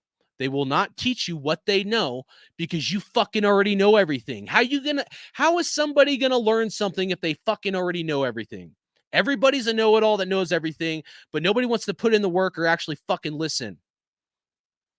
And that's our new society. Everybody's a know-it-all, a fucking expert. Watch one video or whatever. They're all of a sudden an all-time expert of whatever. It's mind-blowing. But Peyton Manning, right? What did Peyton Manning do? He would do tons of foot drills to get quick feet on ladders and shit. You'd see him. Foot drills. And what would you see Peyton Manning when he hiked the ball? Down, set, Omaha, hike, or hut, He'd go back and you see his feet like this in the pocket. This would be his feet. Quick feet. Oh, throw, boom. He's always moving. He was always moving, dude. Peyton Manning, dude, hey, what was his 40 time? Peyton Manning wasn't even like a fast guy. He had quick feet and he could sliver out of being tackled. Now, Carr doesn't do the Jeff George, okay? He doesn't just go, oh, and down instantly like Jeff George did. But at the same time, like, he like sits, like his feet isn't moving in the pocket. He sits for too long and he stares on wide receivers for too long. It's at this point of 8 years, it should be better. It should be a better product on the field. Now, I think how John Gruden helped Carr, I think did help Carr a lot. But dude, even with John Gruden in the last 4 years, we should have seen, dude, it should have been, we should be seeing the Derek Carr that we saw the first 3 games, where Derek Carr is bullets and like, dude, we're all pumped up. I was too, even though I wasn't doing videos. I was like, if he can play like this and it's consistent, then Derek Carr has a chance to do some good things. But I stayed reserved because I've seen him go and this team go, that's what I've seen. And that's what the fuck happened. And then at the end, we pulled off, some comebacks and stuff. But, we went from like, oh my God, Derek Carr's money, he's the best quarterback in the NFL, to like, and some of that is on other players and stuff like that. Yeah, but I'm just saying, dude, like at this point of 8 years, dude, he should be way up here, not here, up here, no matter the talent that he has around him. And if he can't lift the team up to be at his level or whatever level he's at to bring that talent, dude, I don't know. Because dude, I mean, look at, I know nobody's like a Tom Brady, okay, except for Tom Brady, but there's some quarterbacks that have a lot of talent, but look what Tom Brady dealt with the wide receivers over time that he still went to Super Bowl with, like Amendola. You guys remember Amendola coming out of the draft? Everybody's like, oh, give me Amendola. I mean, Julian Edelman, you remember him? Wes Welker, dude, he turned guys that weren't great athletes and he elevated them. He brought them up, whether it was extra practice, whatever it may have been. Somehow he was able to bring people to his level to make them better than they were. And then they put in the work and they grew too. Where is that with our team? And I'm not saying Derek Carr needs to be Tom Brady, but where's that with our team? Where is it? Southside Raider, what's up, brother? Hope you're doing good. Every time we made a play, Billy 916, every time they made a play, they flagged us. Dude, it was a momentum killer. I will admit that. Whether the offensive line just sucks and they can't fucking block and keep their hands inside, whether it's coaching or the referees were just out to fuck us, I don't know. But you're right. Getting like, penalties left and right. Dude, it's like the most important game of the year. You should be disciplined and motivated and fight with everything you got. And they did not bring it. It wasn't good enough. It is what it is, says Renfro. Renfro is a beast, man. He's got a lot of talent. I'd like to see him maybe put on a little more meat. We've seen that, I think, with some of the Tom Brady guys, like the Welkers, the Edelman, Amendola. They were kind of scrawny at first, and then they were working out, and, they put on some meat, and you see a lot more production from them.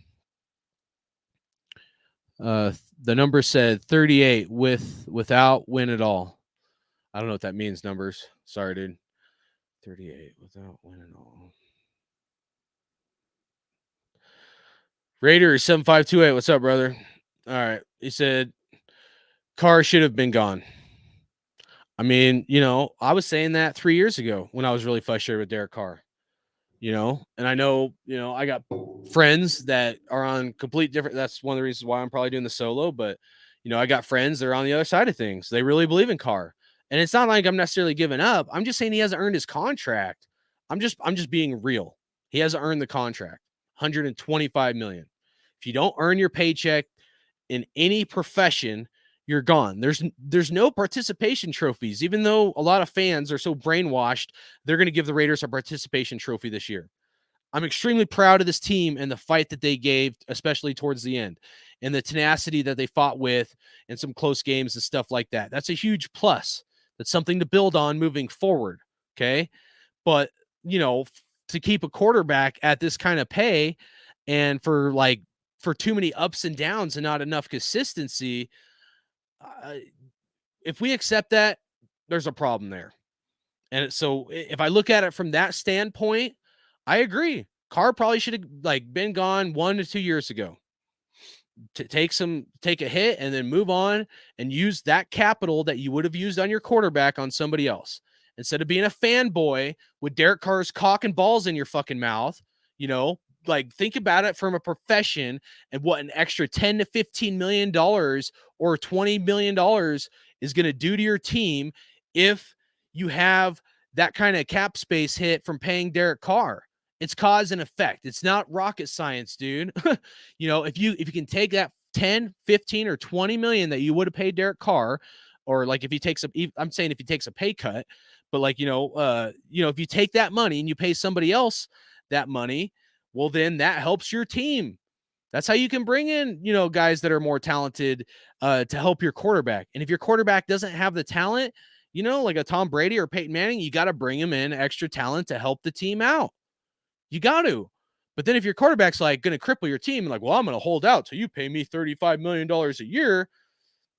Bye, buddy. Go play for another team then, because I'm not going to let you cripple this team and take away, anywhere from like, say 2 to 3 players that we could bring in that could really help our team get over the edge into the next level. I'm not going to do that. So you look at it from a business standpoint. You can't argue with what Raider 7528 said. You can't. And if you do, you're delusional.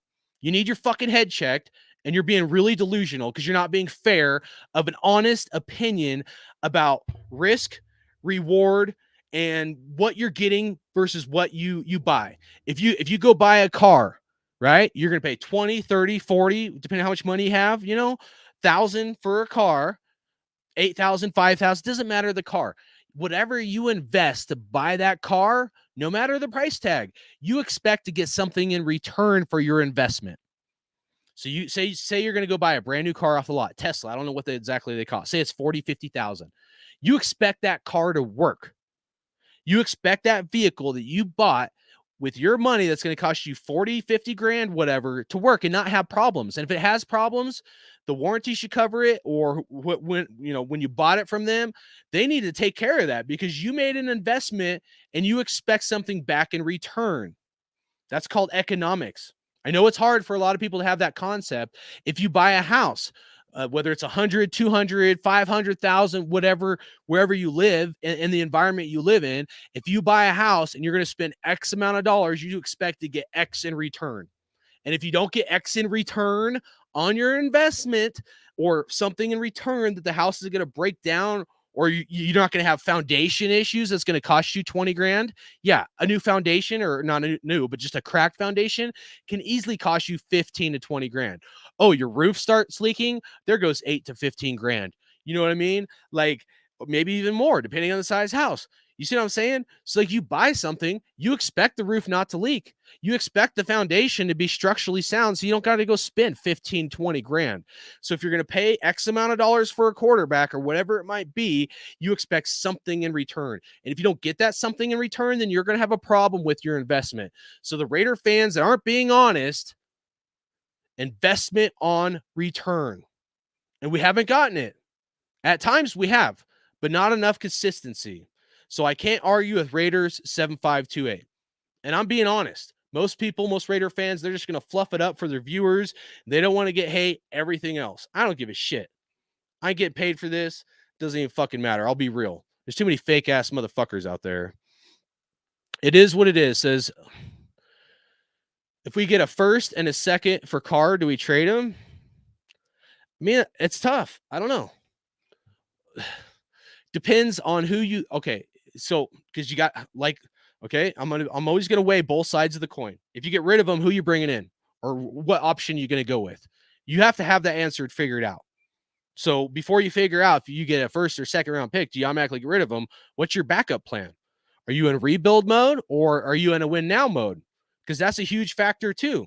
Are you bringing in a new coach, and the new coach wants to fucking reset the whole fucking thing, or what? So whether you get a first or a second doesn't even matter till you figure out your coach and your game plan moving forward. And is that coach going to reset the whole team like John Gruden did, even though John Gruden told us he wasn't? I don't fucking know. I think we have some talent, especially on defense on this team, and some things that could be build off. But there's also a lot of holes. Like it's like a boat that's sinking. Okay. There's a lot of holes in this boat that need plugged. Offensive line.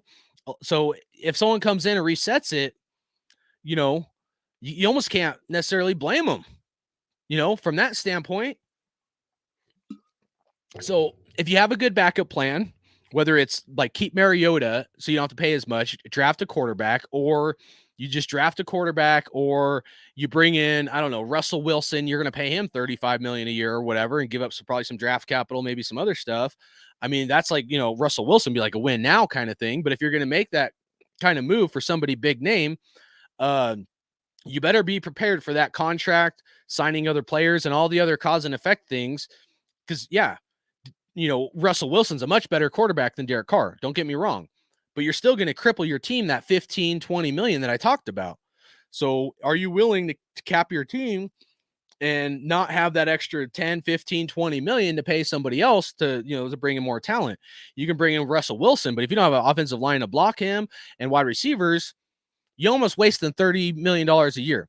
It ain't like we're just a quarterback away from winning the Super Bowl. We would have gotten destroyed probably by the Bills, Chiefs, and Titans. So we got to think about, you got to think like one of the reasons why the Patriots have gone to so many Super Bowls is because they've had so many home playoff games throughout a lot of years. You know what I mean? Look, they had to go to Buffalo and they struggled. I mean, it was really cold, but and Buffalo's a better team at this point, but still, I'm just saying that when you have home field advantage in playoffs, that's a huge thing. How do you get home field advantage? You got to win your division. You got to beat teams in your division. We play Patrick Mahomes and now Justin Herbert twice a year, and Broncos don't necessarily have I mean, they're in rebuild mode, but they do have some pieces in place if they had a quarterback, and we'll see what they do, but we have a tough division for a long time to come. So if you're evaluating like Derek Carr and stuff, is Derek Carr going to be able to beat the Chiefs and the Chargers twice? That's 4 games every year. If Derek Carr, if that coach, whether it's our coach now or a new coach comes in, feels like Derek Carr does not have what it takes to beat the Chargers and the Chiefs twice a year, and so 4 times a year, that's a problem. And you have to like not beat around the bush and be honest about it. All right, the numbers. Thoughts on Jim Harbaugh? Look, even before we got Gruden, like when we always had like a new coach every year. It seemed like it was crazy. There's very few coaches that I thought like would be a good fit for the Raiders, or like somebody I wanted. And I've always wanted like a hard-nosed coach, not like necessarily like a Flores kind of guy or like a Bisaccia that's more calm, collected. But cultures have changed now.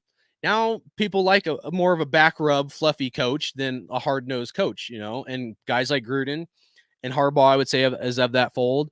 They burn people out. They do, because they're go, go, go, go, and I think it's good because they can help build that drive, but it can be bad at times because it can really hurt the longevity of these players, and players maybe getting burned out or their feelings getting hurt or whatever it might be, especially with now we live in a softer society than we used to kind of thing. So, but of all the coaches, like if we were to bring in a coach, Harbaugh, like, is one of the coaches I would want. Like Jim and John were 2 coaches before we got Gruden. I'm like, we need a coach like one of them. Like I would take one of those guys any day of the week, just because I think they have that inner drive. And I think the Raiders need a tough coach, especially with bad play calling and stuff like that. However, I also think the NFL wants the Raiders to be more of a suit and tie team and selling box office tickets and suites and whatever for the stadium. And I don't think they want the hard-nosed, Raider fan and whatever. So, because here's the thing. What people forget about the NFL is it's a business. It's economics and it's a business. And the NFL gave us, I think it was 300 million or I think it was 500 million at first. And I think it got down to like 300 million they gave us for the stadium. Well, if you give 300 million to a team, and I don't think they gave it to us, I think it was a loan or something, but you're going to expect something back in return. Okay. So what are they doing to get their investment on return? What do they want? Maybe 10%. They want like $1 million. They want 5 million. They want 50 million in return, 100 million in return for their investment, into the Raiders and our new stadium. Oh, we're going to give you the draft. We're going to give you the Pro Bowl. That's going to bring in X amount of dollars and make us profits, X amount up here. So the NFL has an agenda, instead of being the Raiders versus the NFL. It's not like that anymore. Now the NFL wants the Raiders to move towards like whatever the NFL's vision is, so the NFL can use us for our stadium, so they fill their pockets up and their agenda and their profits. And so if the NFL may not want a hard-nosed coach like Jim Harbaugh, maybe they're going to push Mark Davis, because Mark Davis is in his like suite in the stadium with the NFL commissioner, Roger, I call him Call Me Goodell, but Roger Goodell all the time, and they're chit-chatting or whatever. And Mark Davis is a yes man. We went from Al Davis fighting the NFL to Mark Davis selling out to the beast and selling his soul to get us a stadium. And now we're at the mercy of the NFL. It sucks, but welcome to the Las fucking Vegas Raiders. That's what you get. You go from me against the world mentality, being an Oakland Raiders fan, Los Angeles Raiders fan, to now being a yes man. I'll do whatever you need, sir. Right away, sir. That's what we'll do. That's what's best for the Raiders in the NFL. Yes, sir. Got it, sir. Mark Davis is here to serve you, sir. So you aren't going to get Mark Davis standing up to the NFL. You're not. He's a sellout. We all knew it. Any true Raider fan knew when Al Davis died, this would happen. And this is what you get. It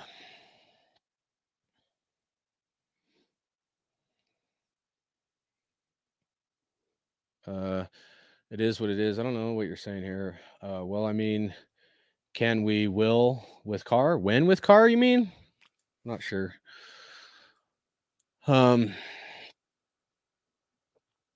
If your question was, can we win with Carr? I still think we can, but you're going to have more talent around him. That's just the reality of the cause and effect situation. If you're going to keep Carr and you want to win a championship, you need a lot of talent. You need like a Devontae Adams, like a real number one wide receiver, which I know Derek Carr hasn't exactly had. We had Crabtree, some guys kind of maybe teeter in here and there. Cooper was just a complete flop. He didn't want to be a Raider.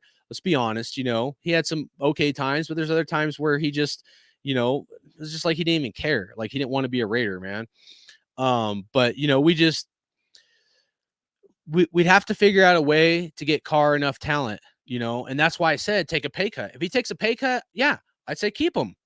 That's not necessarily a bad alternative, but if you're going to pay him 35 million a year, fuck no. Even 25 million, I think, is too much. That's why I say you give him a pay cut, because here's the thing: investment on return. We haven't got our investment on return. $125 million and 2 playoff appearances. One, he got hurt. You almost can't blame him for. I understand that. And 1 playoff loss. That's not good enough. $125 million for two playoff appearances in 8 years. That's unacceptable. You paid him. He was the highest at the time he's got that contract, and he held out, which a lot of people forget about that are Raider fans.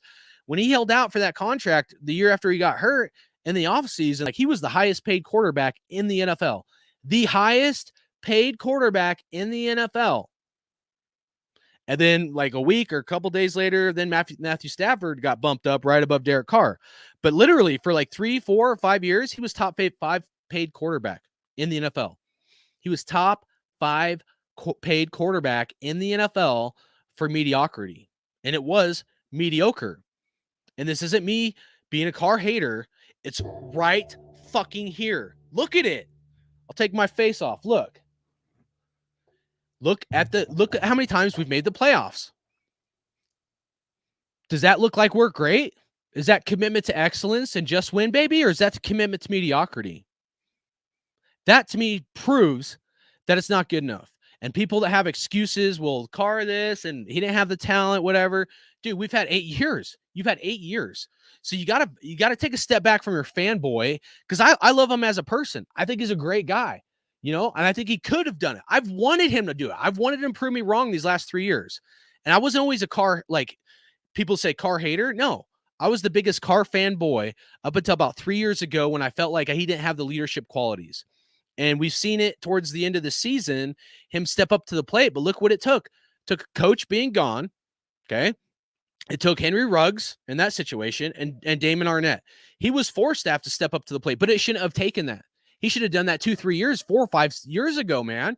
He was making top 5 quarterback money for like 4 or 5 years, man. Fuck. So, I mean, we got to be real. In my opinion, you got to be real. Because if you're some fake ass motherfucker, well, whatever. Keep being fake. All right.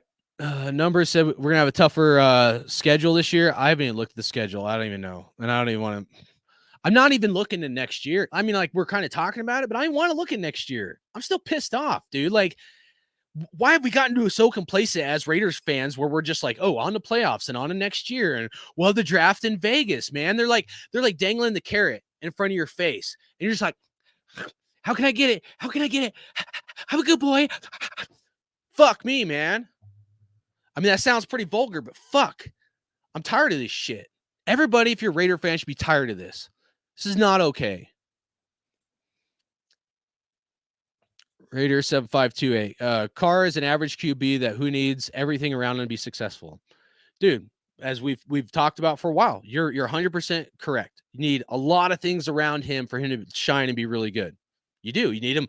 He needs time to throw the ball. If he's like starts getting sacked, he gets like little like ooh like scared. It's just being honest, man. So, all right, numbers. What players should we bring back in your opinion? Since we have like a bunch of 1-year players. Honestly, I haven't even looked at it.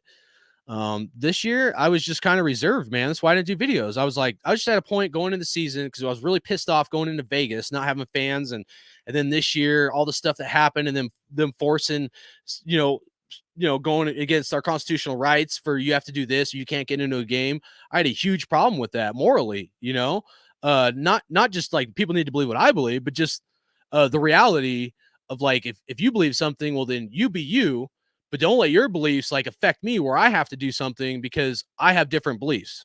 That's not fucking right. And I have a huge fucking problem with what the Raiders did this year. So the point is I stayed reserved, and I was just like, I just at a point where I'm like, shut up and show me. Even every time Derek Carr talk, like beginning of the season and stuff, I don't fucking care. Shut the fuck up and fucking show me, because otherwise they're meaningless words. And so many of these podcasters, other people, like, they're meaningless words, dude. You guys are fluffing up. It doesn't even fucking matter. And at the end of it, even what I say doesn't fucking matter. Who cares what I fucking say? At the end of the day, they didn't prove it. They proved they had some fight, okay? But it wasn't good enough. And I'm not accepting participation trophy fucking fandom and onto the playoffs. Fuck that shit. Kardashians will say we didn't have weapons, but he had 4,800 yards. What matters is just win, baby. We won more games than we lost, but it wasn't good enough. Wasn't good enough. Never won a playoff game. Not good enough. And I would say this whether it was Carr, Mariota, fuck, Tom Brady could be on our fucking team. Don't give a fuck. Wasn't good enough. Plain and simple. All right. Raider 7528 says people are blaming the O-line for this season, but going into the season, we knew Gruden would put cash into the defense, and the O-line would be average. That is what people asked for. I mean, you can't argue with that, dude. You're hitting the nail on the head. But here's the problem, Raider 7528. People don't like honesty in today's society. If you're not fluffing them up, giving them a back rub, they don't want to hear it, and they will cancel you off of Twitter or everything else. So you can't even like be honest with people these days, dude. Like, it's crazy. It blows my mind. Numbers, good to see you back too, man. And I'm not saying I'm exactly right. Okay. I'm not saying that my views are the best. I'm a hardcore Raider fan. I never said I'm the best Raider fan. My name is not best Raider fan. Okay. I'm going to bleed silver and black. I love this team and I hate losing. And people that have an alternative like agenda for viewers and making money and stuff like that, they're going to tell you what you want to hear because they don't want to hurt people's feelings. I don't have an ulterior agenda. I'm not getting financially compensated.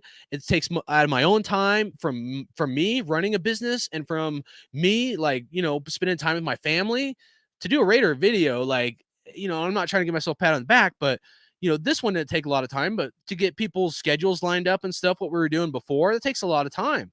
And even back then, a couple years ago, dude, it was tough to do some videos sometimes when people are Kardashians. And I'm like going to be real, but I don't want to like kick people in the nuts necessarily either. But like, I always try to be honest, And here's the thing is I was a Kardashian. Like I said, I was diehard. I hated people that hated on Carr because I was like, he can do it. He can do it.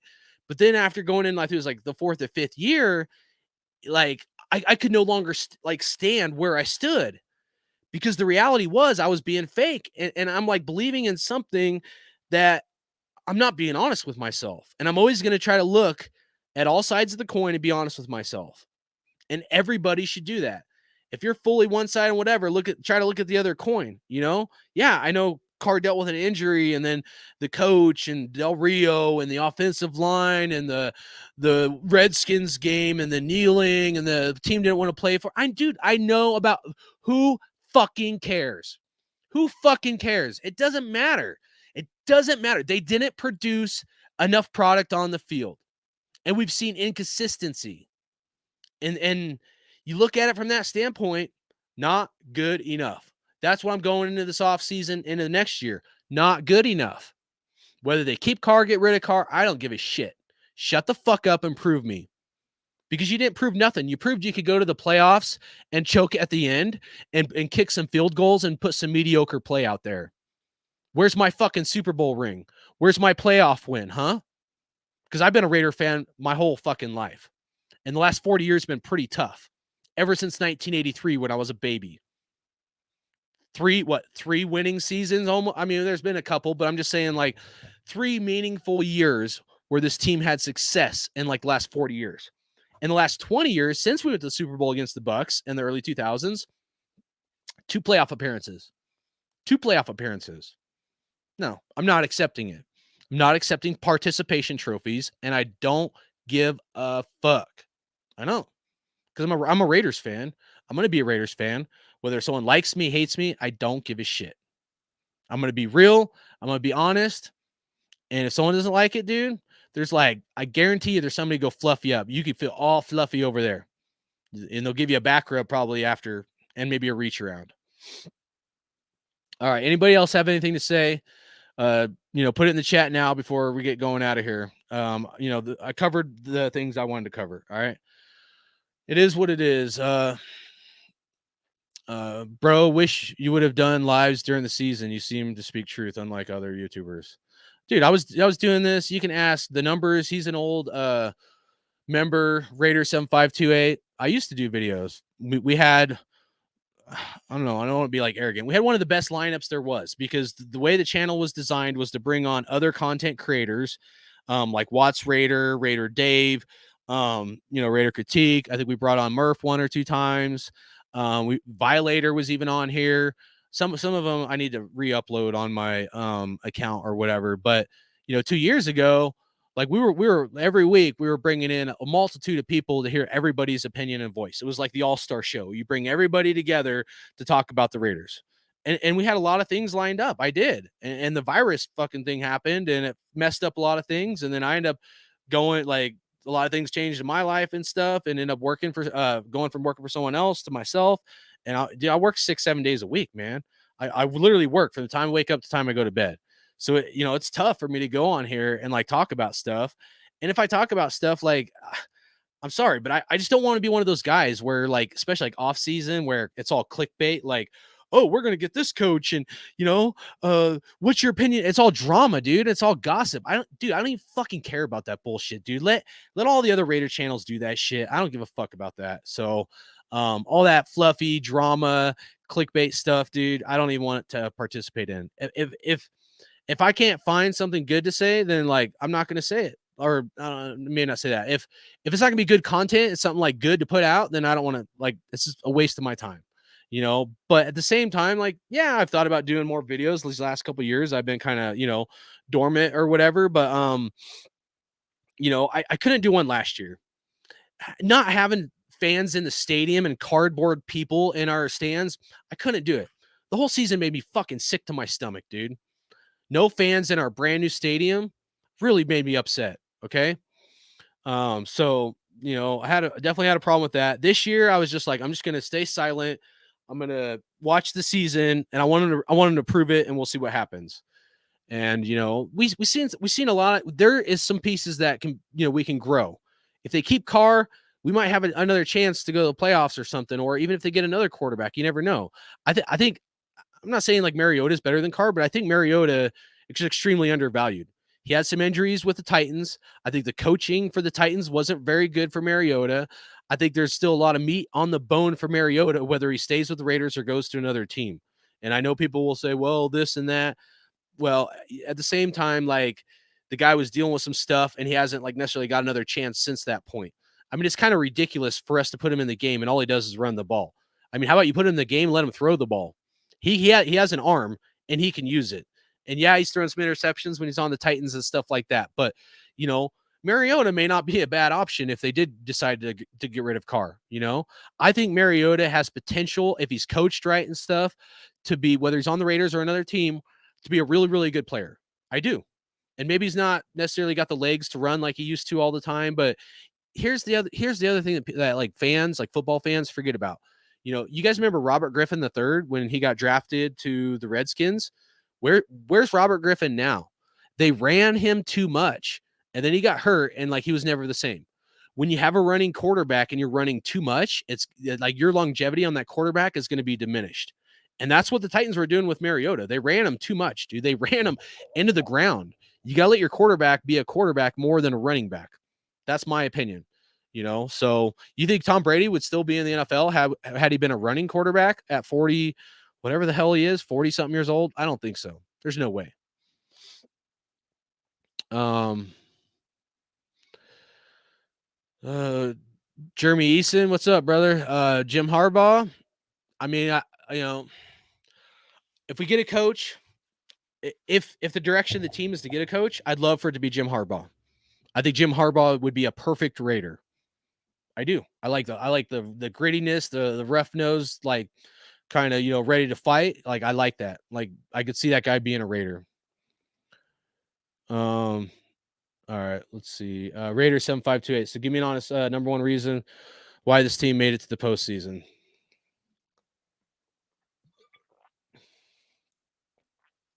I don't know if you want to hear it. You probably don't want to hear it. I think it's the fishing lure is what I really think. Just like how we were saying we got kind of duped with like Oakland to Vegas transition. I think the team did have a lot of grit and stuff, but like I think some calls went our way. But I think the NFL needs the Las Vegas Raiders brand to grow for their pockets. And I think that by us at least going to the playoffs in the participation trophy mindset, I think a lot of people are like, oh, you know, because like when you suck, like people don't want to go to games, they don't want to buy tickets, they're almost not as big a fan. Now they lure all these people in, and it's like we give them just enough, just a little nibble, you know, but we're not going to allow them to go past like this point in the playoffs yet, you know, and that's my honest opinion. I think the NFL wanted us to go to the playoffs for their financial gains, and I think Mark Davis is a fucking sellout. Is what I think. All right. The numbers Mariota has winning playoff games. You mean like he has won playoff games probably? I think you're right. I can't remember. Didn't Mariota get hurt the same year as Carr or like the same day or something when Carr got hurt back then? But or was that Bridgewater? Fuck, I can't remember. But yeah, I mean, I'd have to look. But I remember the Titans going to playoffs a few times. I mean, you know, I think Mariota is extremely undervalued. I mean, I think we're paying him like the highest for a backup QB I looked at. It's like 3.5 million. But like, dude, like if you look at it, like economics, like even if you paid that dude like 10 million, 7 to 10 million, like a 2-3 year deal, and like you draft somebody or whatever, and like say they were going the direction to move on from Carr, imagine the extra capital you would have by paying a quarterback 10 million a year versus 25 to 30 or 35 million. I mean, dude, you would have, I mean, if you just look at like 10 million versus, you know, 35 million, I mean, shit, dude, that's 25 million you could use on other players to help your team. So, Jeremy Eason said, or I'll pull it up here. He said he beat the Chiefs. Oh, did he? Okay. Yeah, I don't know. My memory's not the great on. There's some, I don't know. There's some seasons where I'm so pissed off about the Raiders not going to the playoffs. Not like I thought we were going to the Super Bowl, but I'm just upset. We're like I won't even watch playoffs, honestly. Even though I love football, I won't watch playoffs because like I'm pissed. You know, maybe I'll watch the Super Bowl some, but like last year, So, all right, let's see. Raider 7528 definitely wasn't Carr, but the COVID related injuries around the league played a huge part. Okay. All right. Anybody else got anything else you guys want to say before I'm out of here? If you do, let me know and I'll put it up and we can talk about it. I mean, there's a lot of COVID virus things. So I don't know, man. It's crazy. We live in crazy times. You know, I just want this team to do good. That's my main thing. I just want this team to do good. I'm tired of losing. I'm tired of accepting mediocrity. You know, um, Chaos Raider. Yeah, Carr and Mariota got injured the same week. Okay, it was then. Yeah, that's kind of weird. Then they're on the same team. So just wait like another minute, see if anybody else has anything you guys want to put in here or talk about. And I was gonna save this to bring on the other guys, but I'm fired up. As you can tell, I cussed a lot, which I apologize. I'm really angry, man. And I have a right to be as a Raider fan. It's my entitlement for me to be me, and I ain't trying to please no one out there. But we have a right to be upset as Raiders fans, whether you believe with everything I said or nothing I said or whatever. Like you have a right to have pride in your team. It's your God-given right to be upset that this team wasn't able to do more with what they had.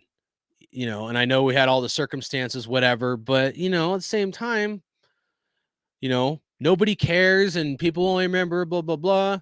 That's true. People we're only, all we want is a winning team, especially when we've bled with this team for so long. And I know it's hard to get the Super Bowl. There's a lot of teams, a huge list out there that have probably similar stuff to this record right here. But at the same time, man, at one point we were the most winning franchise in NFL history, like during the 70s and stuff, and we just fell off a cliff. We just tanked and gone through so much adversity and shit over the years. It's crazy, man. It's crazy what we've had to deal with. We deserve a better product as a fan. If you've been with this team, especially if you've been with this team before Derek Carr, or even before 2000s, playoff kind of run when you were an infant sucking on your mom's titty, guess what? If you're older than that and you actually remember the playoffs in the 2000s and you weren't like a baby or in kindergarten or in elementary school, we've been through a lot.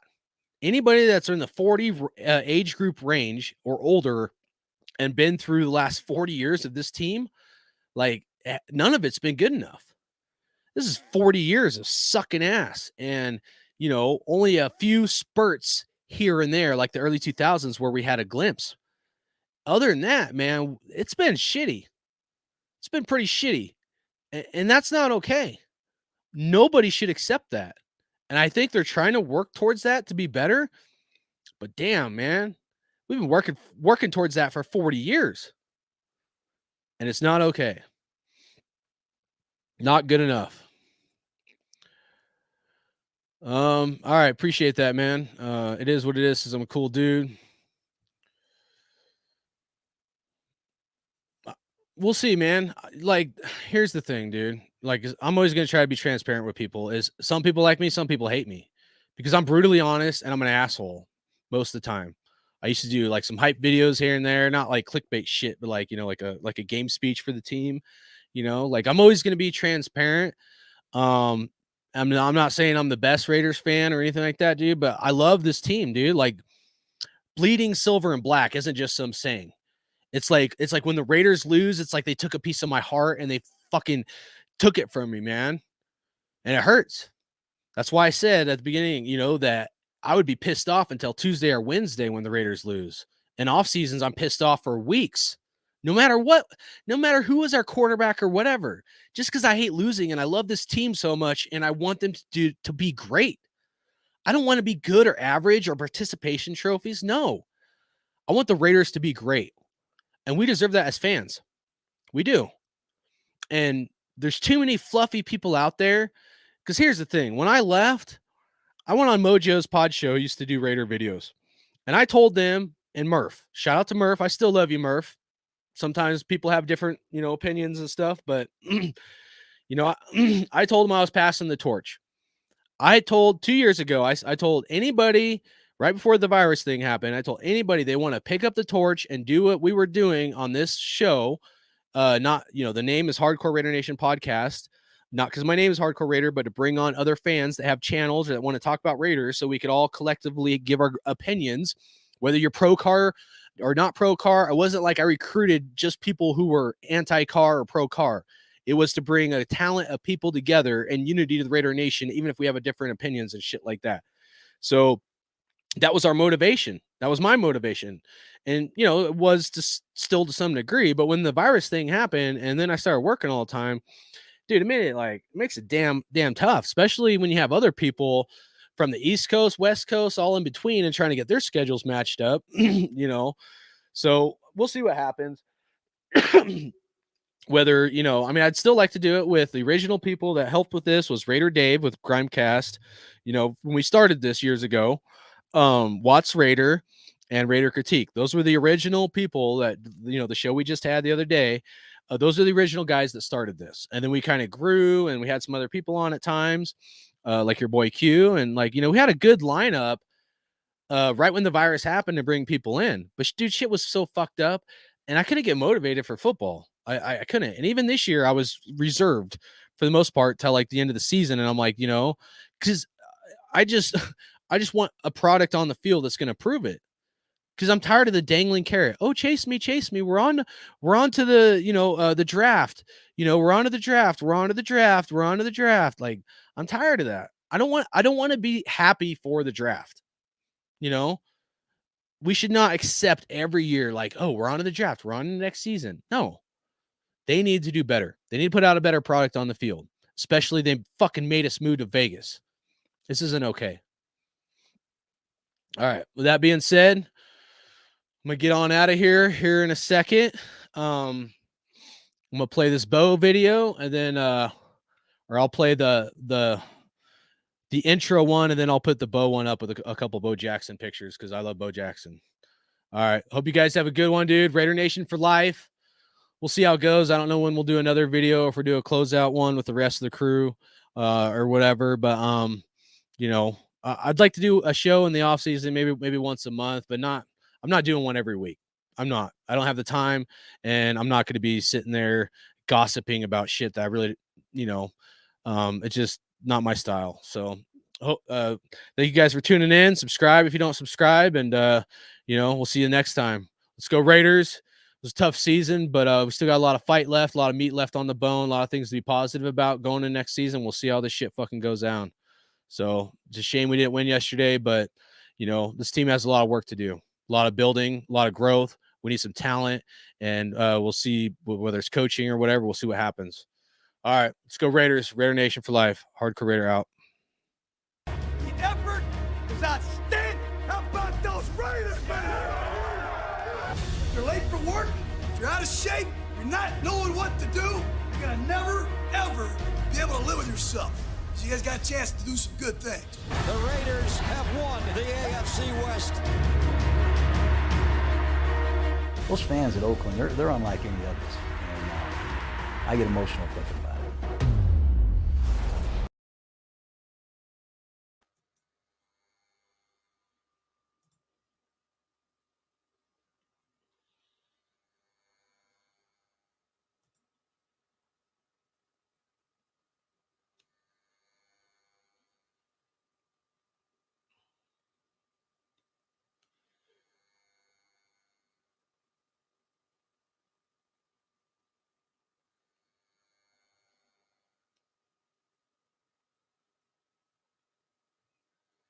The effort is outstanding. How about those Raiders, man? If you're late for work, if you're out of shape, you're not knowing what to do, you're gonna never, ever be able to live with yourself. So you guys got a chance to do some good things. The Raiders have won the AFC West. Those fans at Oakland, they're unlike any others. And I get emotional thinking about it.